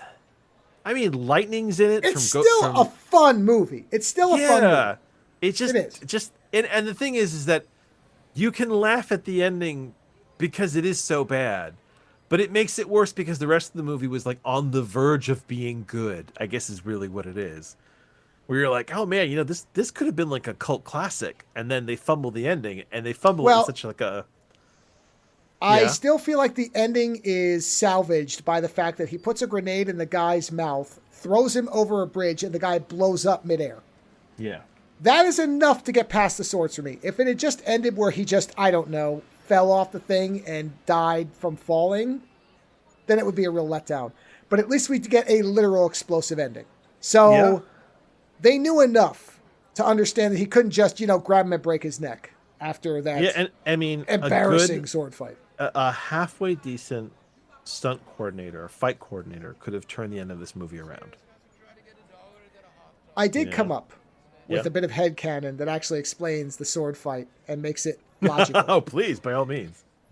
Because I said to you, well, these look like Japanese swords. And you said, yes, they look like Japanese swords. Yeah. And the only kind of the battered wife syndrome kicking in for me to make this movie not as bad is that these two men had these swords because they thought they were cool, had never used them, and they both chose the wrong time to actually unsheath these things without any understanding of what they were doing. Because that's what it looked like. That makes it worse. No, because the thing is, he's carrying them in Vietnam. Like, clearly he's carrying them, but he never uses them. These are weapons that he's carried for a long time. Yeah, but he doesn't do anything with them. You know what? So maybe he always carried them for intimidation. Then you need a line in there that's like, well, I've never used them, but, I hope I never have to, or some shit like that. I'm being more creative about it than the movie is, obviously. But that actually kind of goes, yeah, all right, that would explain this. Otherwise, it is inexplicable, unless there was a production problem. No, because you know what? The other guy was actually practicing. Did he practice with a sword? Because early on, this makes it worse to me. Early on, there's a sequence where he's practice fighting. His son's in a kendo uniform, and they're practice fighting. And his son's got a sword, and he's got, I think, a bow. Yeah, he does. He has a bow. And it's like that fight sequence between the two of them is like head and shoulders above the sword fight between the main villain and the lead. So you're like, what the fuck happened, guys? Like, why was that the difference? The difference between practicing when you know there is no risk of harm and having to fight for your life. Yeah, I suppose. I'm trying. It's weak. It's a weak ending. Yeah, up to the grenade, it's pretty bad. The ride there is quite fun, but the actual finale, like it's what it is, and the thing is, they set up too much. They set up that you're expecting like a fucking Rambo fight. You want, Rambo First Blood. Not First Blood. What was the second one? Rambo. Rambo. It's First Blood Part 2. Rambo. That's there you go. Yeah, you're expecting that where he takes on a whole army of people, and that's what they kind of allude to. But really, it just ends up being like 10 guys and a boss, and you're like, okay, where did you brought a super tank like with like a Gatling gun on it and shit? I mean, right? Yeah. So. I agree. It really should have been him versus Rain. That would have been better, but it's not what we got. So. No, the snake takes him out, which is genuinely very funny because that whole goddamn movie, he's got this snake as a pet, and he's like, oh, my snake is called 3-Step because it's so deadly, and everyone's like, ha ha ha, that stupid snake of yours. And then it does Right. genuinely bite one of the bad guys. Yeah, And they he all think takes- they're like it's not, it's just for show. It's not poisonous, and then it's poisonous. And then he bites him, and the one guy's like, "Has that thing been venomous the whole fucking time?" I do like that detail. But that's what it is. That feels like part of the early part of the movie that does have some like kind of enjoyable cleverness to it. Occasional absurdity, Yeah. with some occasional cleverness. Yep. So fun movie. Yes, fun enough. Has its problems, but it's still a fun movie. And it's great to That's a see. fair It's assessment. great to see Martin Cove as a lead.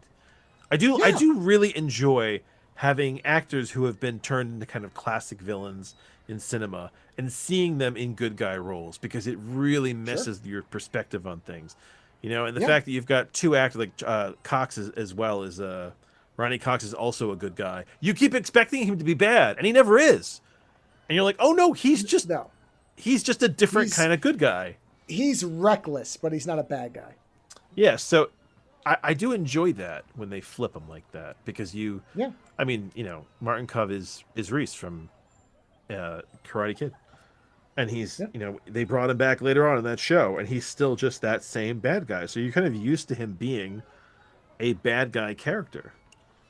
Did he do any like any good movies where he was the lead? I'm curious now. Cox, you mean? Martin Cove. Oh, Martin Cove. Besides this one. Let's see. I want to say yes, but I can't remember. Let's take a look. I'm looking now myself, yeah. Okay, these are modern stuff I won't count. Go back further.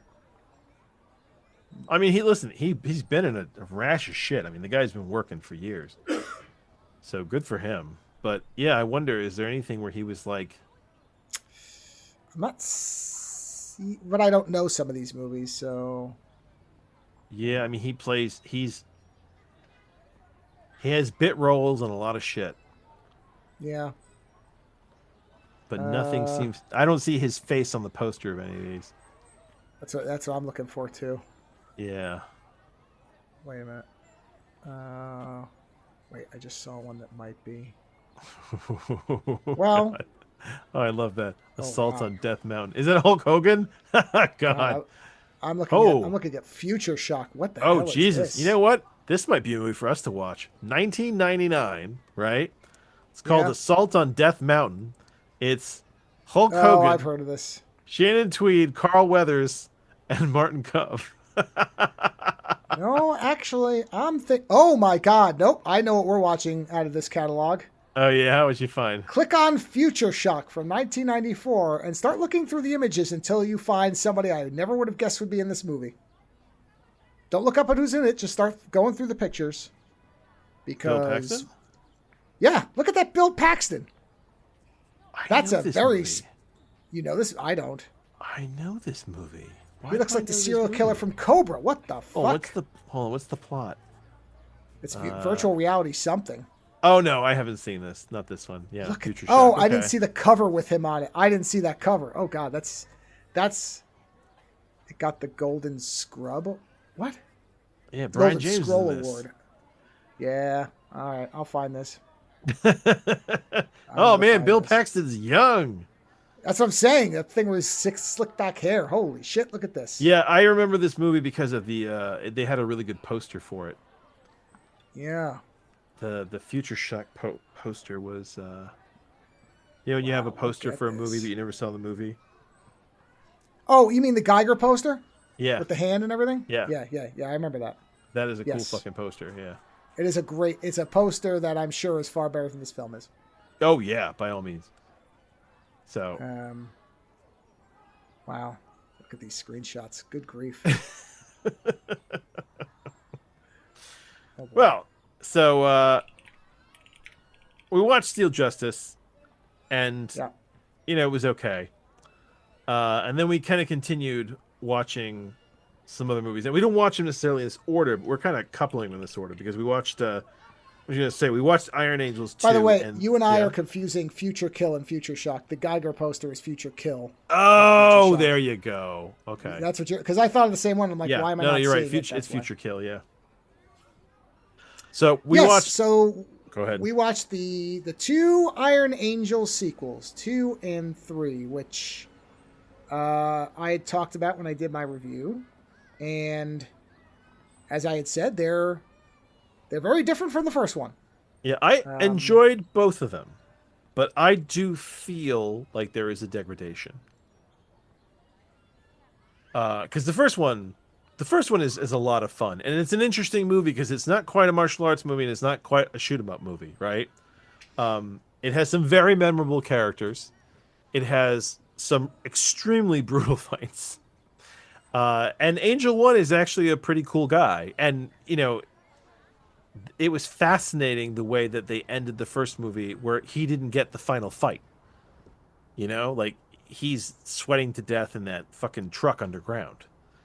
And even when he gets out and he's trying to fight these guys off, I mean, he's basically like dead, tired from losing so much moisture. So, Moon gets the real fight in that movie. Now, I don't think any of them are bad. Let me be very clear about that. I enjoyed Iron Angel 2 and 3. Iron Angel 2 is a turn in a different direction. The Iron Angel 1 is gone, which is a detriment. Alex is made to be more the lead. He can fight better, or I guess to fight at least, because in the first one he didn't really get much of a fight, except for the boob reveal fight where she distracts him with a breast to like knock him out. Yep. But you still got Moon and you still got the Roofie Queen. And the whole thing is, I think Joe already reviewed this, so like the kind of the juice of it is already out there. So we're just I'm going over my own reactions to this necessarily, and I enjoyed it. I don't think it's a bad movie at all, but it does this thing where I feel like Moon is underutilized for being as good of a martial artist as she is, right? They try to focus on Alex and Alex's friends, and I mean the fight in the lady boy bar is very funny. I will give you that. But it's like you spend more time. The lady bar from beginning to end is a standout sequence. Yeah, and I think that's the thing with these movies is these movies have really excellent set pieces, and the story that connects them, for me, slides off as it keeps going. So like the second one, there's a story there. You know what? It's take it or leave it. But the fight sequences are very good.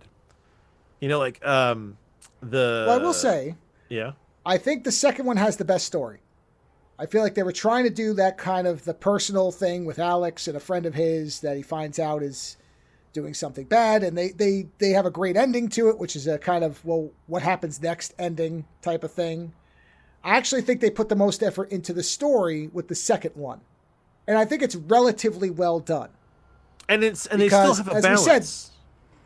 Yeah, and the bad guy is not just a mustache twirling bad guy. No, there is some sense to what he's talking about. I think he's right. Yeah. I mean, the Hitler thing is a bit much, but whatever.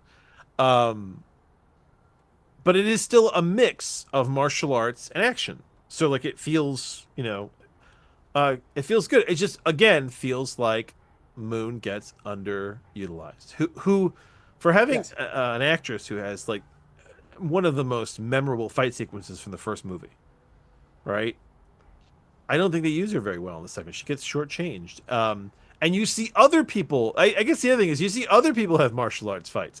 You see Alex's friend have a martial arts fight, and you get to see Alex's other friend have an epic, car chase. And like, they're decent action sequences, but very often they're with characters that you either have just met or you don't entirely give a shit about.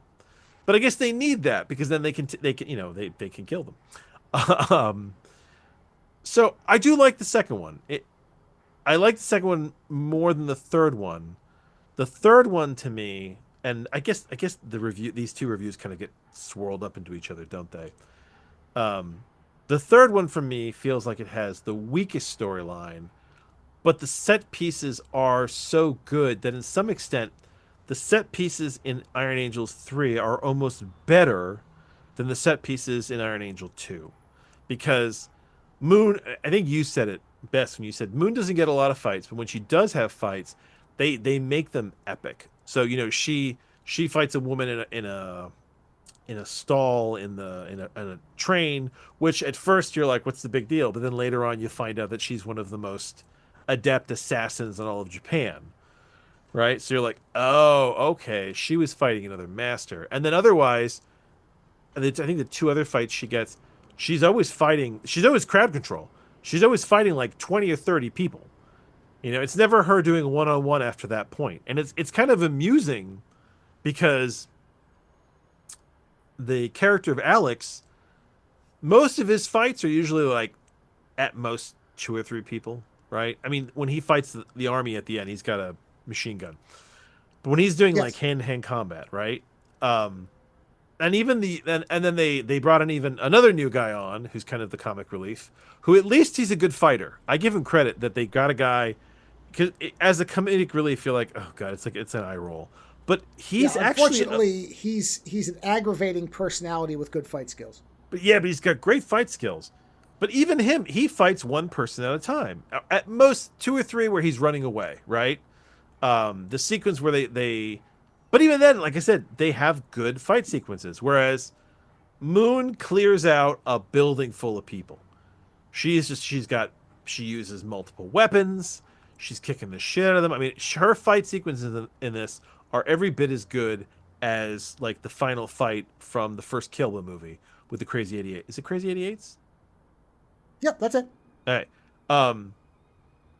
And then the other action sequences, we get a full-on boxing match halfway through this movie, like that does not skip a beat. You get the whole goddamn match between a Muay Thai kickboxer and Alex, who, I mean, his fighting skills has improved, and it is a brutal fight, and it is very well choreographed, which is then followed by another excellent fight sequence where the new guy has to fight a bunch of like not great fighters, but they have weapons. And he takes on some of them, at which point Alex comes in and takes over the rest. Again, very decent action sequence. I remember it.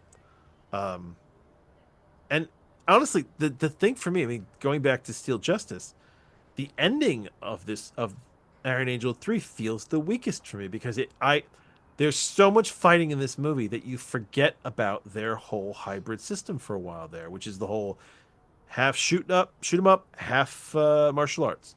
There's so much martial arts in this movie that when you suddenly get like a massive onslaught of gun violence, it feels excessive, and you're sitting there going, okay, but let's get back to the hand to hand, can we? And it is, I mean, it is hilarious too, and I give them credit that they brought in jetpacks with Uzis strapped to them. And they gunned down, almost an entire army with 2 jetpacks with Uzis. It gets very G.I. Joe. And I can laugh about it, and it's funny. And it's kind of weak when you compare it against the other stuff, but because these are hybrid movies where it's part shoot 'em up, part action or martial arts, it works.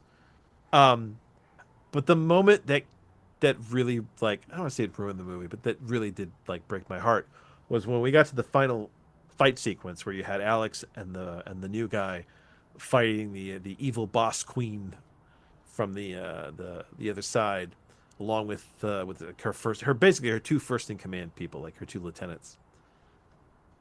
I was expecting Moon to show up and bust some ass. And I actually even said to Joe, if you watch the commentary, I said to Joe, I was like, when's Moon showing up?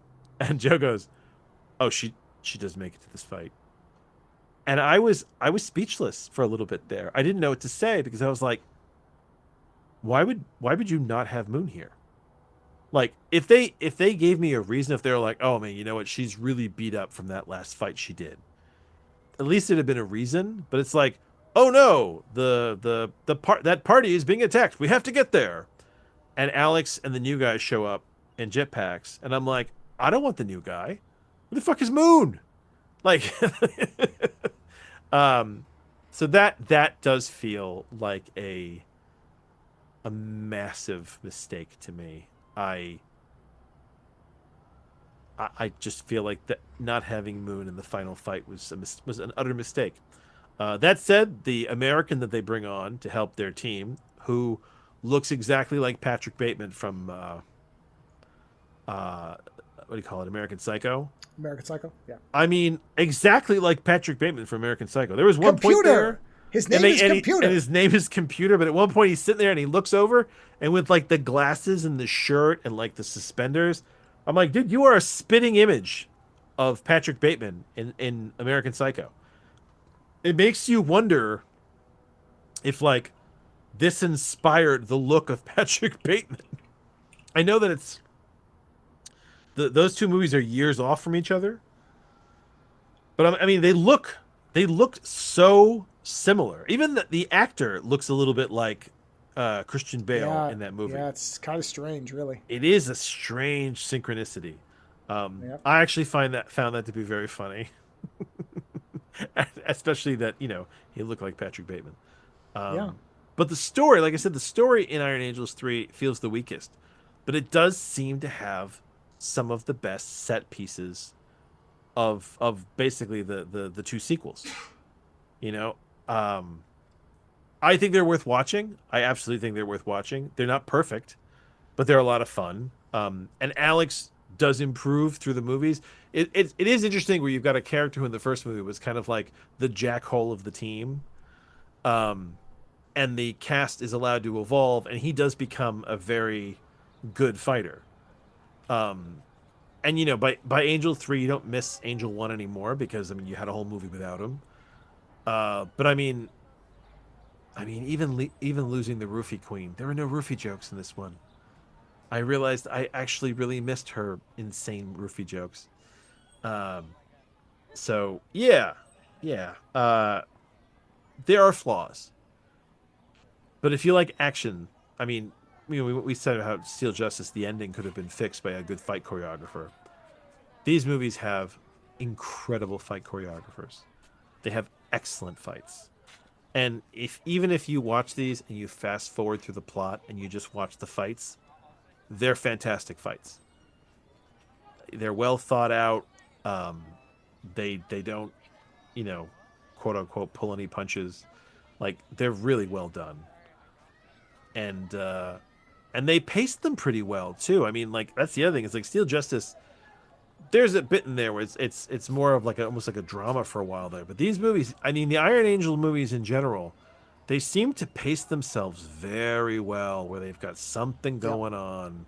Here, you know what? Here's a fight. Here's a little fight. Here's a bigger fight. Here's a different kind of fight, right? Like there's something to kind of keep you going. So, man, I really wonder if these movies are something that the John Wick guys watched at some point. I want to believe that they saw these because the John Wick movies are like that. They've got all those kind of action beats where they just keep making they draw you through, So yeah, these do have the feeling of movies that people in martial arts people kept kind of like within their circle. Like, man, most people have never heard of this. Watch this thing. This is this good type of stuff. Oh yeah. And as far as the second and third ones, so the second one, I don't disagree about the moon stuff. I do think that you do feel the absence of moon, particularly at the end of the third one. In the second one, I think it's less notable I think it's less of a problem, I should say, for me, because I feel like they were trying to give the Roofie woman more time. They tried to make her more involved, and that's fine. That's fair. She really didn't have much to do in the first movie. She was more of a punchline. Yeah. And, in the second one, they let her grow a little bit, and she's actually doing things, and she has she was getting involved with the bad guy and doesn't believe he's bad. And so there's something to that, and I like that. Again, I think the story in the second one I appreciate the fact that they put the most work into it. And so that does naturally change the dynamic of the movie, so I'm fine with that. The third one, the ending with no moon is the biggest weird element of it, and the only explanation I could come up with for it is that they had so much with her fighting those other guys that they... Yeah, I wonder if she got hurt. Well, that's possible. It also could be, even though we would disagree with the logic now, Yeah. At the time, I could see the director saying, I already did a big fight with you and a female villain, and I don't know how we're going to make it better unless we're going to have you throw her into a piece of sheet metal before, she rushes at you and gets shot. Maybe they just felt like that was the best version of Moon fighting the final female villain. That's very possible. They didn't want to repeat it, so they decided not to have her in it, and they had her fight 3,000 other guys that were, all coming at her at once. Which, honestly, if it was between the fight scenes that she had in the fortress and having an end villain fight, I'm fine with what they did. Moon is absent for 30 minutes straight of this movie. Yeah. Oh, yeah. No, definitely. Yeah. No, look, if you're asking me if I'm happy with if you're asking me if I would like to have seen more Moon fighting, of course I would. But the two fights she has against the crowd of guys is more difficult, technically involved, and impressive than anything anybody else does in the movie. Oh, yeah. And if they had just had her fight the woman at the end and not had those other scenes or done them differently. No, and I get the sense that I think what it is that after Moon's fight against like the whole building, I have the feeling that Moon could kick the shit out of anybody she comes up against. Yes. I wonder if to some degree you couldn't have Moon not kick the shit out of that woman at the end. Well, and that was where it was the other end is, okay, wouldn't any fight by comparison be lesser? Yeah. If you don't have 30 guys with multiple weapons running at her at once, any fight where it's her and anybody else is a cakewalk. Any of the other angels plus her, the other angels are superfluous, and therefore anybody they're fighting is just a secondary, nothing. So, again, there is a movie that she is a lead in that we're going to watch. I have it queued up for the future. Have you seen it? I have not seen it. I don't know if it's going to have the same level of fighting as this, but as far as I understand it, she is the lead through the whole movie. It's a Black Cat type thing, except from what I understand better. Yeah.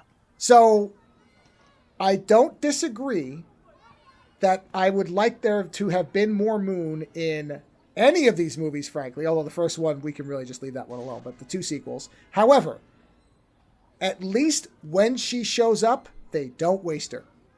They always, in both the sequels, Moon's talent is upfront, very visible, and impossible not to be impressed by. So, if they had risked that by having her in a scene that didn't work, fuck it. Leave it where it is. I'd rather have less with better quality than more and a dilution of quality. Because those two fights in the third movie where she's taking on all those guys, even though when we say that, they sound like they're the same fight repeated, they are not the same fight repeated. Not at all. And that's what makes it really impressive, is that they did two multi-person fights where it's her versus a bunch of guys, all guys. That's another thing, is it's an interesting dynamic for the time that Moon is far and away the most talented person in these movies. It's not even, you can't even quibble about it. She's so far ahead of everybody that you almost sit there and think that maybe the other people are like, can we have some more fights? Because look at what she's doing. We're going to look like morons. I wouldn't be shocked if there's something of that in there where they're like, listen, Moon, you're too good. We have to let them do more than you because they have to listen. In the first one, they had to let Angel 1 shoot the villain in the head. Yeah. Because otherwise, Moon had kicked the shit out of her. What you typically hear people who are not men say, and particularly white men, is in work, they have to work twice to 3 times as hard to be taken as seriously. And this is a rare case where the inverse is true. Anybody who's going to have to do 3 times as much to get anywhere near Moon Lee. Period. She's too far ahead. This has now caused a problem for me mentally. Because there is now a hole in the universe where Cynthia Rothrock and Moon Lee never fought. And I cannot mentally rectify that tragedy of history. It never happened. And I sit here and go, could you imagine a similar Yes, Madam movie with Moon Lee and Cynthia Rothrock working together? Because I can, and it's the greatest movie I'll never get to see. and that's a goddamn shame. Yeah. That's because always sad. any female martial artist is going to get held up to Cynthia Rothrock for me. That's just how it is. And Moon Lee is right up there. Well, I could see them having a competitive fight, and it would be worth watching. Interesting. So you just were talking about Yes, Madam. I just opened this randomly. I was looking at her filmography, and I opened a movie called Death Triangle. Ooh. And the description is, in this action-packed Hong Kong Yes, Madam installment, two friends in the police force are in love with the same man. After a certain incident, one of them goes crazy and does everything she can to kill her former friend. And Moon Lee is one of the leads. And you know who else is in that movie, right? Who? The evil villain from the first movie. No, is that the breast exposure? Yeah, that's her. She's in that. I'll find it. Yeah. Oh yeah, look at that. Was that Yukari Oshima? Oh no, they actually they did a Yes Madam subtitle for it. They must have been drafting off the name. Yeah. This is one of those. Followed by Yes Madam 5. So this is Yes Madam 4. Yeah, see, this is kind of like the Beyond the Door thing. Has nothing to do with the other movies. Well, listen, if it's a good movie, then who gives a shit? I mean, if it's a fun movie, you know. Oh, this is the only review I'll ever need. 3 beautiful women and a lot of senseless violence. I'm in. Hold on. Yeah, I'm in. I've got an 8 out of 10 review. Moon Lee goes absolutely postal in this. Oh, she's the villain. Oh, Moon Lee goes absolutely postal in the rather uneven Cat 3 Curiosity Yes Madam 92, a serious shock death triangle. This occasional bizarro, somewhat skewed shoot 'em up is bejeweled with the irrepressible, hard-hitting, head-splitting hellcast of heroic bloodshed, Cynthia Khan, Moon Lee, and Yukari Oshima. If, like me, you righteously groove on adrenaline-soaked female-led fight flicks with delirious acrobatic action overload heightened by voluminous Foley, then Albert Lay's offbeat HK crime female scorned potboiler is not one to miss. Wow. Well, shit. That's on the fucking list. Okay. 1993, Death Triangle. Yeah, I'll find it. I'll find it. So yeah, anybody who likes action movies, I think the Iron Angels 2 and 3 are totally worth watching. You can watch all 3 of them. Yeah. They're all fun. They have no more weaknesses than any other conventional action movies you're going to watch, and the fight sequences are genuinely fucking great. Yeah, like I said, awesome. this is one of those weird things. You know that movie I forgot his name now. I think this is my mind desperately trying to not think about him. The guy who did Justice League. Oh, Zack Snyder. Zack Snyder. There you go. Zack Snyder. So Zack Snyder did. Yeah, he's talking Sucker Punch. Zack Snyder did this movie, Sucker Punch. Sucker Punch is a crap movie. The story it's just not good. It's not a great movie. But if you just watch the action sequences, they are very fun, fantasy, sci-fi, over the top, super slow-mo, Zack Snyder action sequences. They are fun to watch as kind of like a short, right? You don't really know what's going on. A squad of women is shooting up monsters and robots and demons and shit, right? It's great to watch. But the movie itself, I don't want to watch it, right? Iron Angels is kind of, it's similar in the sense that you can watch these action sequences by themselves and be impressed, right? But they are very good within the context of the movie as well. Like, I don't dislike the movies. I found them enjoyable, but I do feel, in my opinion, that they suffer from kind of that sequel problem where there is a detriment as you keep going. So for me, Iron Angels 3 is the weakest overall movie, while it has some of the best set pieces in the whole series. I mean, for me, the best fight is still Moon's fight with the villain in the first movie. That's the top. Oh yeah. Right? And then I honestly the Moon fight against when she's exiting the building full of henchmen, that's for me is the second fight. And then the third fight is the boxing match, which is also in the third movie. That boxing match is exceptionally well done. I mean, they are fucking kicking the crap out of each other. Like, to me, those are 3 of the best fights in this whole series. So, watch them.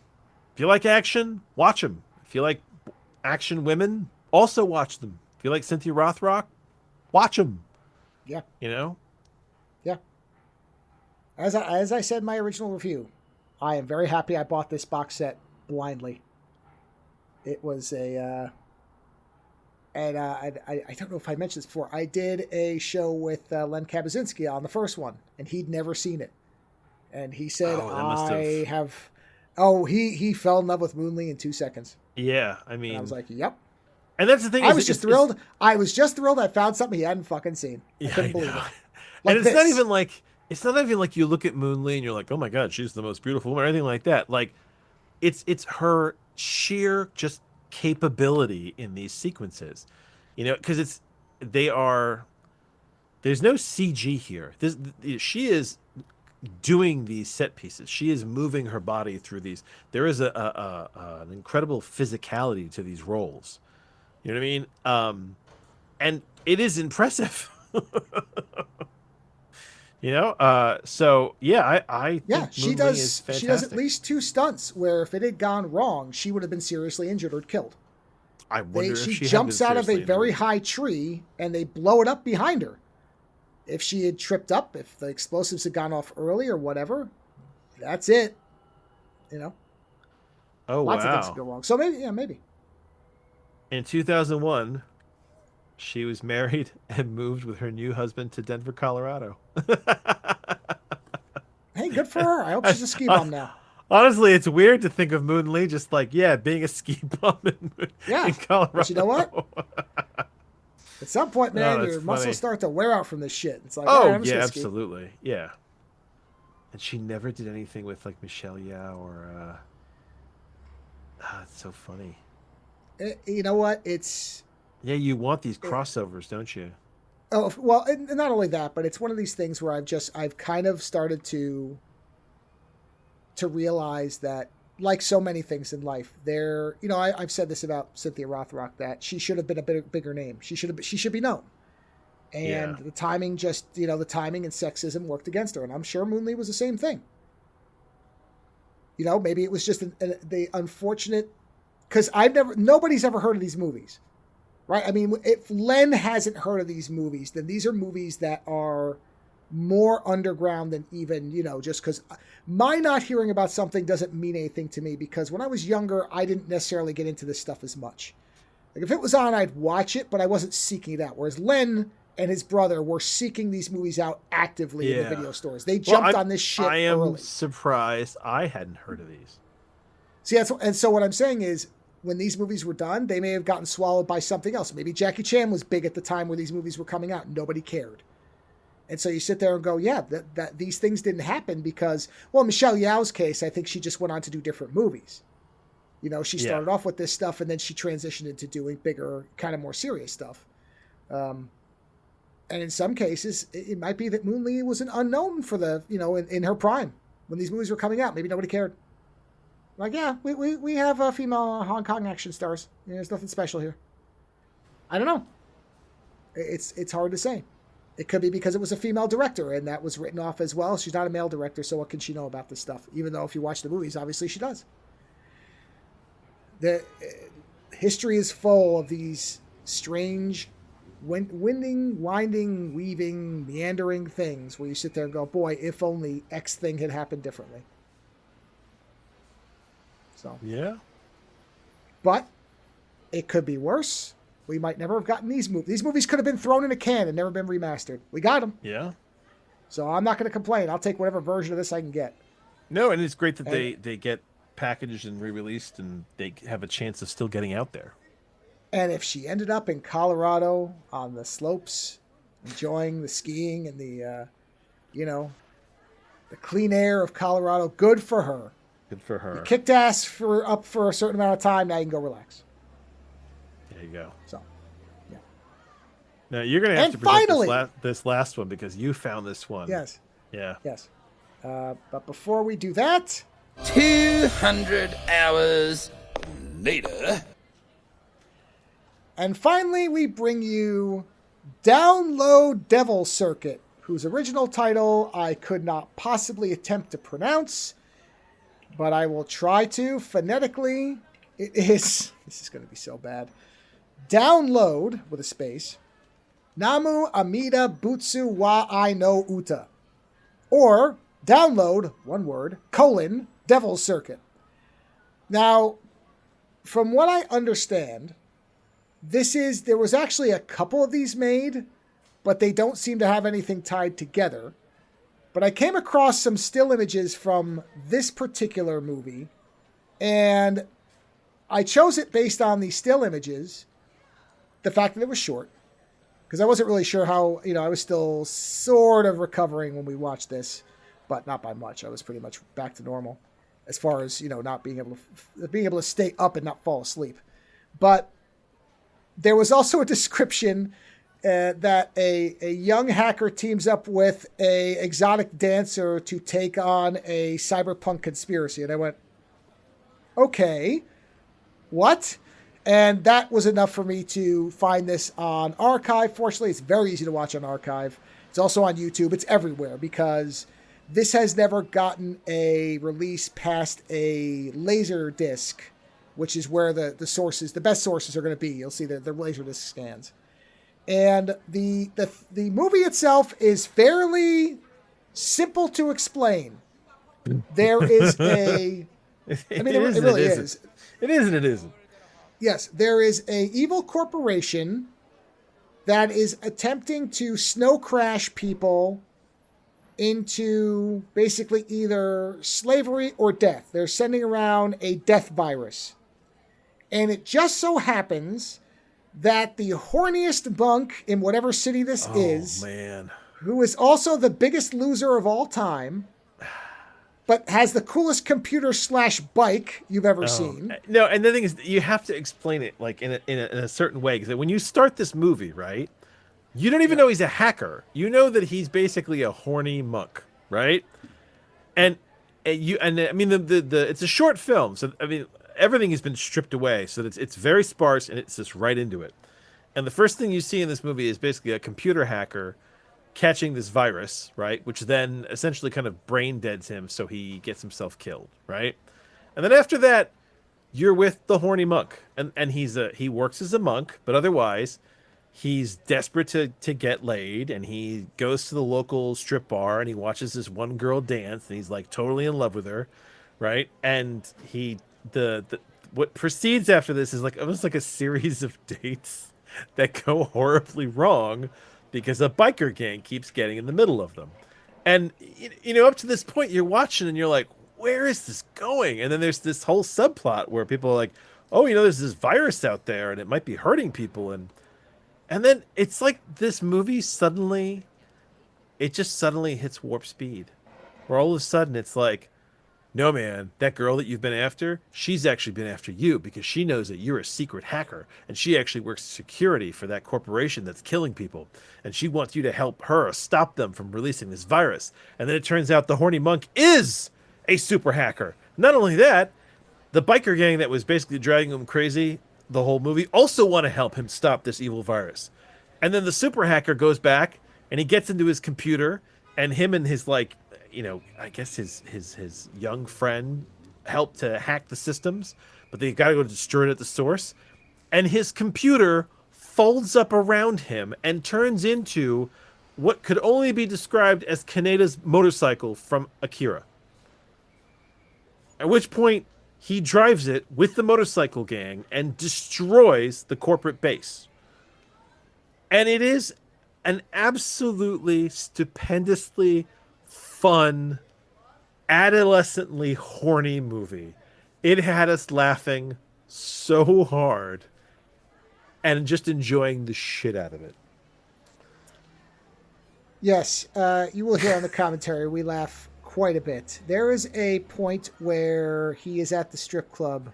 Oh, is this the crotch drop? The dancer slams her crotch in very tight close-up down into the camera frame. Right where his face was a minute ago, right? Yeah, and it's it is... And then there's a point where there's a woman he works with, and she's talking and she's moving, and you just suddenly see increasing upskirt shots.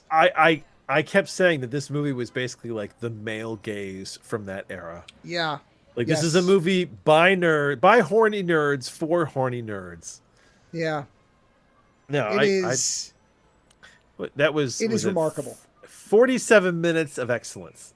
And even the best part is that even when the credits, right, there's like a little comic strip in the background, and you realize that the other girl that the horny monk had been after, she ends up going with the leader of the motorcycle gang. So the horny monk gets nothing. He never gets nothing. Yeah, he's trying to get laid the whole thing and never gets anything. Yeah. He ends up right where he started. And with a wrecked bike computer. Yeah. Yeah. I loved it. But still, not what he wants. I loved it. I never heard of this before, and I'm very glad that you found it because it is one of the most hilarious and just, I mean, it sits well with me because you know what? I was a horny nerd. Sure. I'm probably still a horny nerd. I think on the commentary I said if I had been an animator when I was younger, this is what I would have made. Yeah, I mean, it's true because it's got references to Kaneda or Akira. And all honestly, over it. You should watch this with the other one. What was the other one? Angel, the other one with the big mech that we watched. The short. Oh, Dragon's Heaven. Dragon's Heaven. This and Dragon's Heaven go perfectly together. They both got that eras of like, you know, I like machines and girls, and you know, it's like there's a horniness to it, but then there's like big mech fights and I mean, he basically destroys this corporate office by just like driving his super bike all around. I mean, it turns out he is an exceptional motorcyclist. Oh man, it was an absolute blast. Again, like Dragon's Heaven, there's no fat to it. It just moves. It's funny. It is juvenile, but without being. It never crosses. There's a certain invisible line where something being this kind of juvenile can be too much. I know what you mean, and it never crosses it. Yeah, and it never goes across. And I think it's because the monk is always a loser. He is. Like no matter what's going on, he's never on top of anything. He is, but the thing is, like, he is the super hacker. Like he is knowledgeable, he is capable, but at the end of it all, he never gets the girl. Right. Well, that's the thing. And there is a point where the exotic dancer, like, it seems to be into him strangely. And what you find out at the end is, no, she was always just trying to she knew you were the super hacker. Yeah. Yes. Yeah. Oh, It's yeah. really She double crosses him in the end anyway. Hacker. Yeah. Yeah. So even if you had thought that maybe that, because at one point I'm like, why is this woman into this you guy? kept saying, there's no way this guy gets a date with this woman. What's going on? Yeah, and that's why. Because she was playing him the whole time. Yeah, she was. So even that makes sense. I mean, it reminded me a lot of reading Rama 1/2. I used to love reading Rama 1/2, years ago. And it's got that same kind of like, it's this horny humor to it. I love. Yes. It's just And again, what keeps it from being where you go, okay, is the fact that he always ends up in one place, and that place is. So you get nothing. You lose. Good day, sir. That's this character's whole arc. Even though he does save the day, like that's the amusement. It's like he's a loser in love, but he is the fucking hero. Oh yeah, no, he is, but he gets nothing for it. So every effort he makes. Everybody else gets the girl but him. But he is the hero. They can't do it without him. Yeah. So I mean, like, I the animation style works. They play it. It gets very detailed at times, and then other times it's very loose. Honestly, it made me think of the Ghost in the Shell comic, where like Shiro could get very sort of like cartoonish at times, and then bring it back to real like, technical and detailed. But then like you get these ridiculous faces and things like that. Yeah. So, it's delightful, and you can watch it for free. So there was that moment in Iron Angel where Moon Lee starts making these facial expressions. I swear she turned into an anime character. Yeah, she did. Yeah. For a little bit there. Yes. Even the hand She is playing like a nerd. She gets on a train to fight, but she's trying to get rid of the guy who's in the train car, and then she's trying to get it to make sure this is the right person. And then once the woman once she realizes who it is, but up at that point, she's making all these really goony faces where she's like, "Would you like some of this jerky? It's the best." And she's got like big eyes, and she's like sticking her neck out, and she looks like she should just turn into a cartoon. It's great. Yeah. Oh yeah. Which is again is a credit to how good she is. Download the Devil's rest of it, Circuit. she's very stoic. Download Devil's Circuit is a fun ride. I can't say much more about it because it's just good.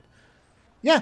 This is the thing. This is the thing about all, except for the Shrouds, except for the movie I reviewed. All these movies are entertaining. You're not going to go wrong with any of them. No, you won't be sad. No. I mean, but that's what I'm saying is none of them I think is going to make you go, "Oh, I regret watching that," or "That was a waste of my time." Steel Justice is an 80s movie. It's an 80s like cop revenge movie. It's not perfect, but it's fun. I love seeing Martin Cove as like the hero, like I said. The Iron Angels movies are great action flicks. Do they have their flaws like many action flicks? Yes. But you know what? Download Devil's Circuit. I can't say a bad thing about that movie. I think that movie is as damn near perfect as you could get 47 minutes. And I would say the first Iron Angel movie I have no issues with. Oh, I'm just talking about the Iron Angels movies we watched. Yeah, for this. the sequels are going to be lesser in comparison, but as I had said in my original review, and I think I said even earlier in this, I respect the fact they tried to do something different with each sequel. A lot of movies from this time period, the sequels are the same fucking thing over and over. I respect that they didn't just do the same movie and over again. Absolutely. Yes. So, and no matter what, even if the sequels have flaws, at least you're going to get at least one good Moon Lee fight in every one. And often or several. One. Yes. But that alone makes it worth it. So, yeah. All of these movies, depending on what your interests are, I mean, we've kind of covered everything because Steel Justice it's not martial arts. It's a straightforward kind of Vietnam vet revenge film, standard action film at the time. Yeah. So that, if you've never seen it, is fun. If you're into martial arts, you're going to have a great time with all the Iron Angels movies, all of them. Yep. And if you like animation, especially the kind that's like, this is especially dumb, if you're really fun. especially if you're a nerdy male. I can only speak for nerdy males. I don't know, how nerdy females will take this movie. I don't either. I mean, fortunately, there's no nudity in it, so you're not going to get gratuitous animated boobs. Miraculously, there's no nudity and no sex. No. They skirt the line up to it and they never go over it. Never go past it. And I give them a lot of credit for a movie about a horny monk who turns out to be a super hacker with a cool motorcycle. There's never any nudity. Yeah, that's what I mean about it. It manages to skirt but avoid the really kind of big lines that can happen. Because even as a comparison point, what is considered a classic of animation, which is Wings of Hana-Maze, if I'm pronouncing that correctly. There's an alternate title too, but that's what most people would know about it. For as beautiful and magnificent a movie that is, it has a sexual assault in it that ruins it. Where I don't even watch it anymore. I'm like, this is so morally bad. I don't think I've seen that the hero does this. It's basically like an alternate space flight movie. It's beautifully animated. What is it? How do you spell Haname? Wings of... It would be Honnemeise. If you just do that, it will come up. Royal Space Force, the Wings of Haname, or Hanami, I guess. Interesting. Right. But you're saying that it's very flawed. Yeah, there's a woman who's very religious, and this guy is not, and he gets drunk and he sees her undressing, and he starts to rape her, and he stops, but he's already been doing it, and she knocks him out. But this is hold on. Is this the lead? Yes, it's the main guy. Oh my God. That's the problem with it. This is following the main guy. Yes, so what do they then do with that? Well, then she basically runs off, and then it doesn't ever... they kind of just have her run off, and that exonerates, I guess, him. He sort of tries to apologize, and then she just leaves because it never she's been gets so resolved. She's been No. So he basically sexually assaults her and she leaves, and this is your hero. Yeah. Yeah, What the that's what I'm saying. fuck? Yeah, if that part was cut out, and I think there is a version where they just cut around it, which you can do pretty easily. That version I would watch, but I was like, fuck you, really? This movie was, and I mean, the animation is so good that it's so stupid that they put this in there. You know? That is weird. Like, why? Yeah. Yeah. Why is that part of the story? I don't know. I don't know. It just bothers me. No, because it doesn't. You have every necessary. grounds for it to bother you. You're telling me about it, and it's bothersome. Yeah, because it's number one, it is the lead, and because it doesn't add anything. It just adds nothing. It's literally he got overcome with horniness. So that crosses the line that this short that we're talking about never does. Yeah. I mean, the guy definitely tries to, get a pushy kiss or two, but he never gets anywhere with it, and his ass kicked. So, no, in fact, what's funny about this is the horny monk is always deemed as like the least threatening person. Like he's getting his ass handed to him by any woman.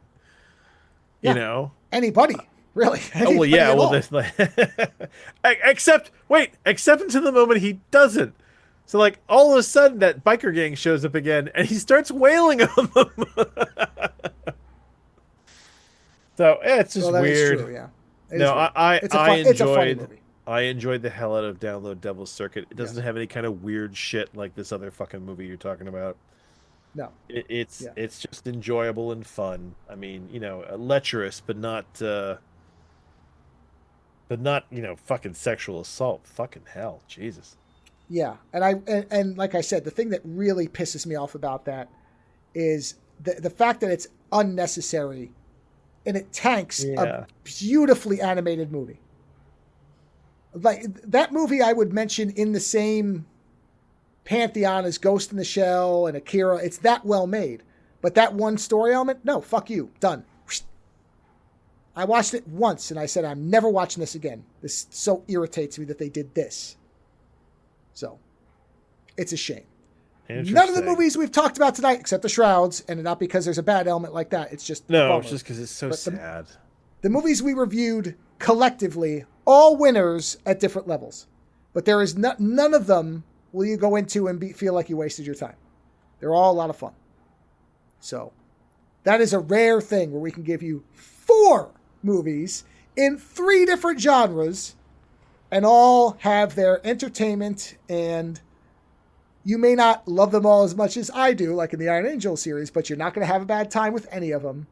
And that right there, you have plenty. And if outside of Iron Justice, Steel Justice is free to watch. Download Devil Circuit is free to watch.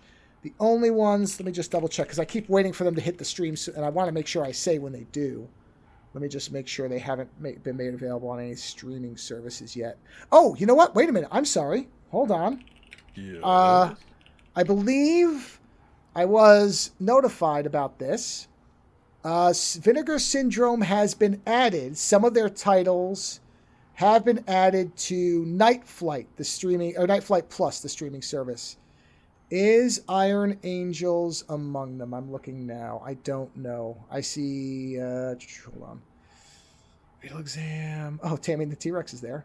Let's see. Tammy. And I own that. I own that on 4K, or maybe Blu-ray. I don't remember which. Yeah, Tammy and the T-Rex. Oh, well, we should watch that at some point. No, it's not there yet. But it probably, if these are being added, I'm hoping that at some point they will. There's a few on there now that we have watched. Like Beyond the Door 3 is on there now.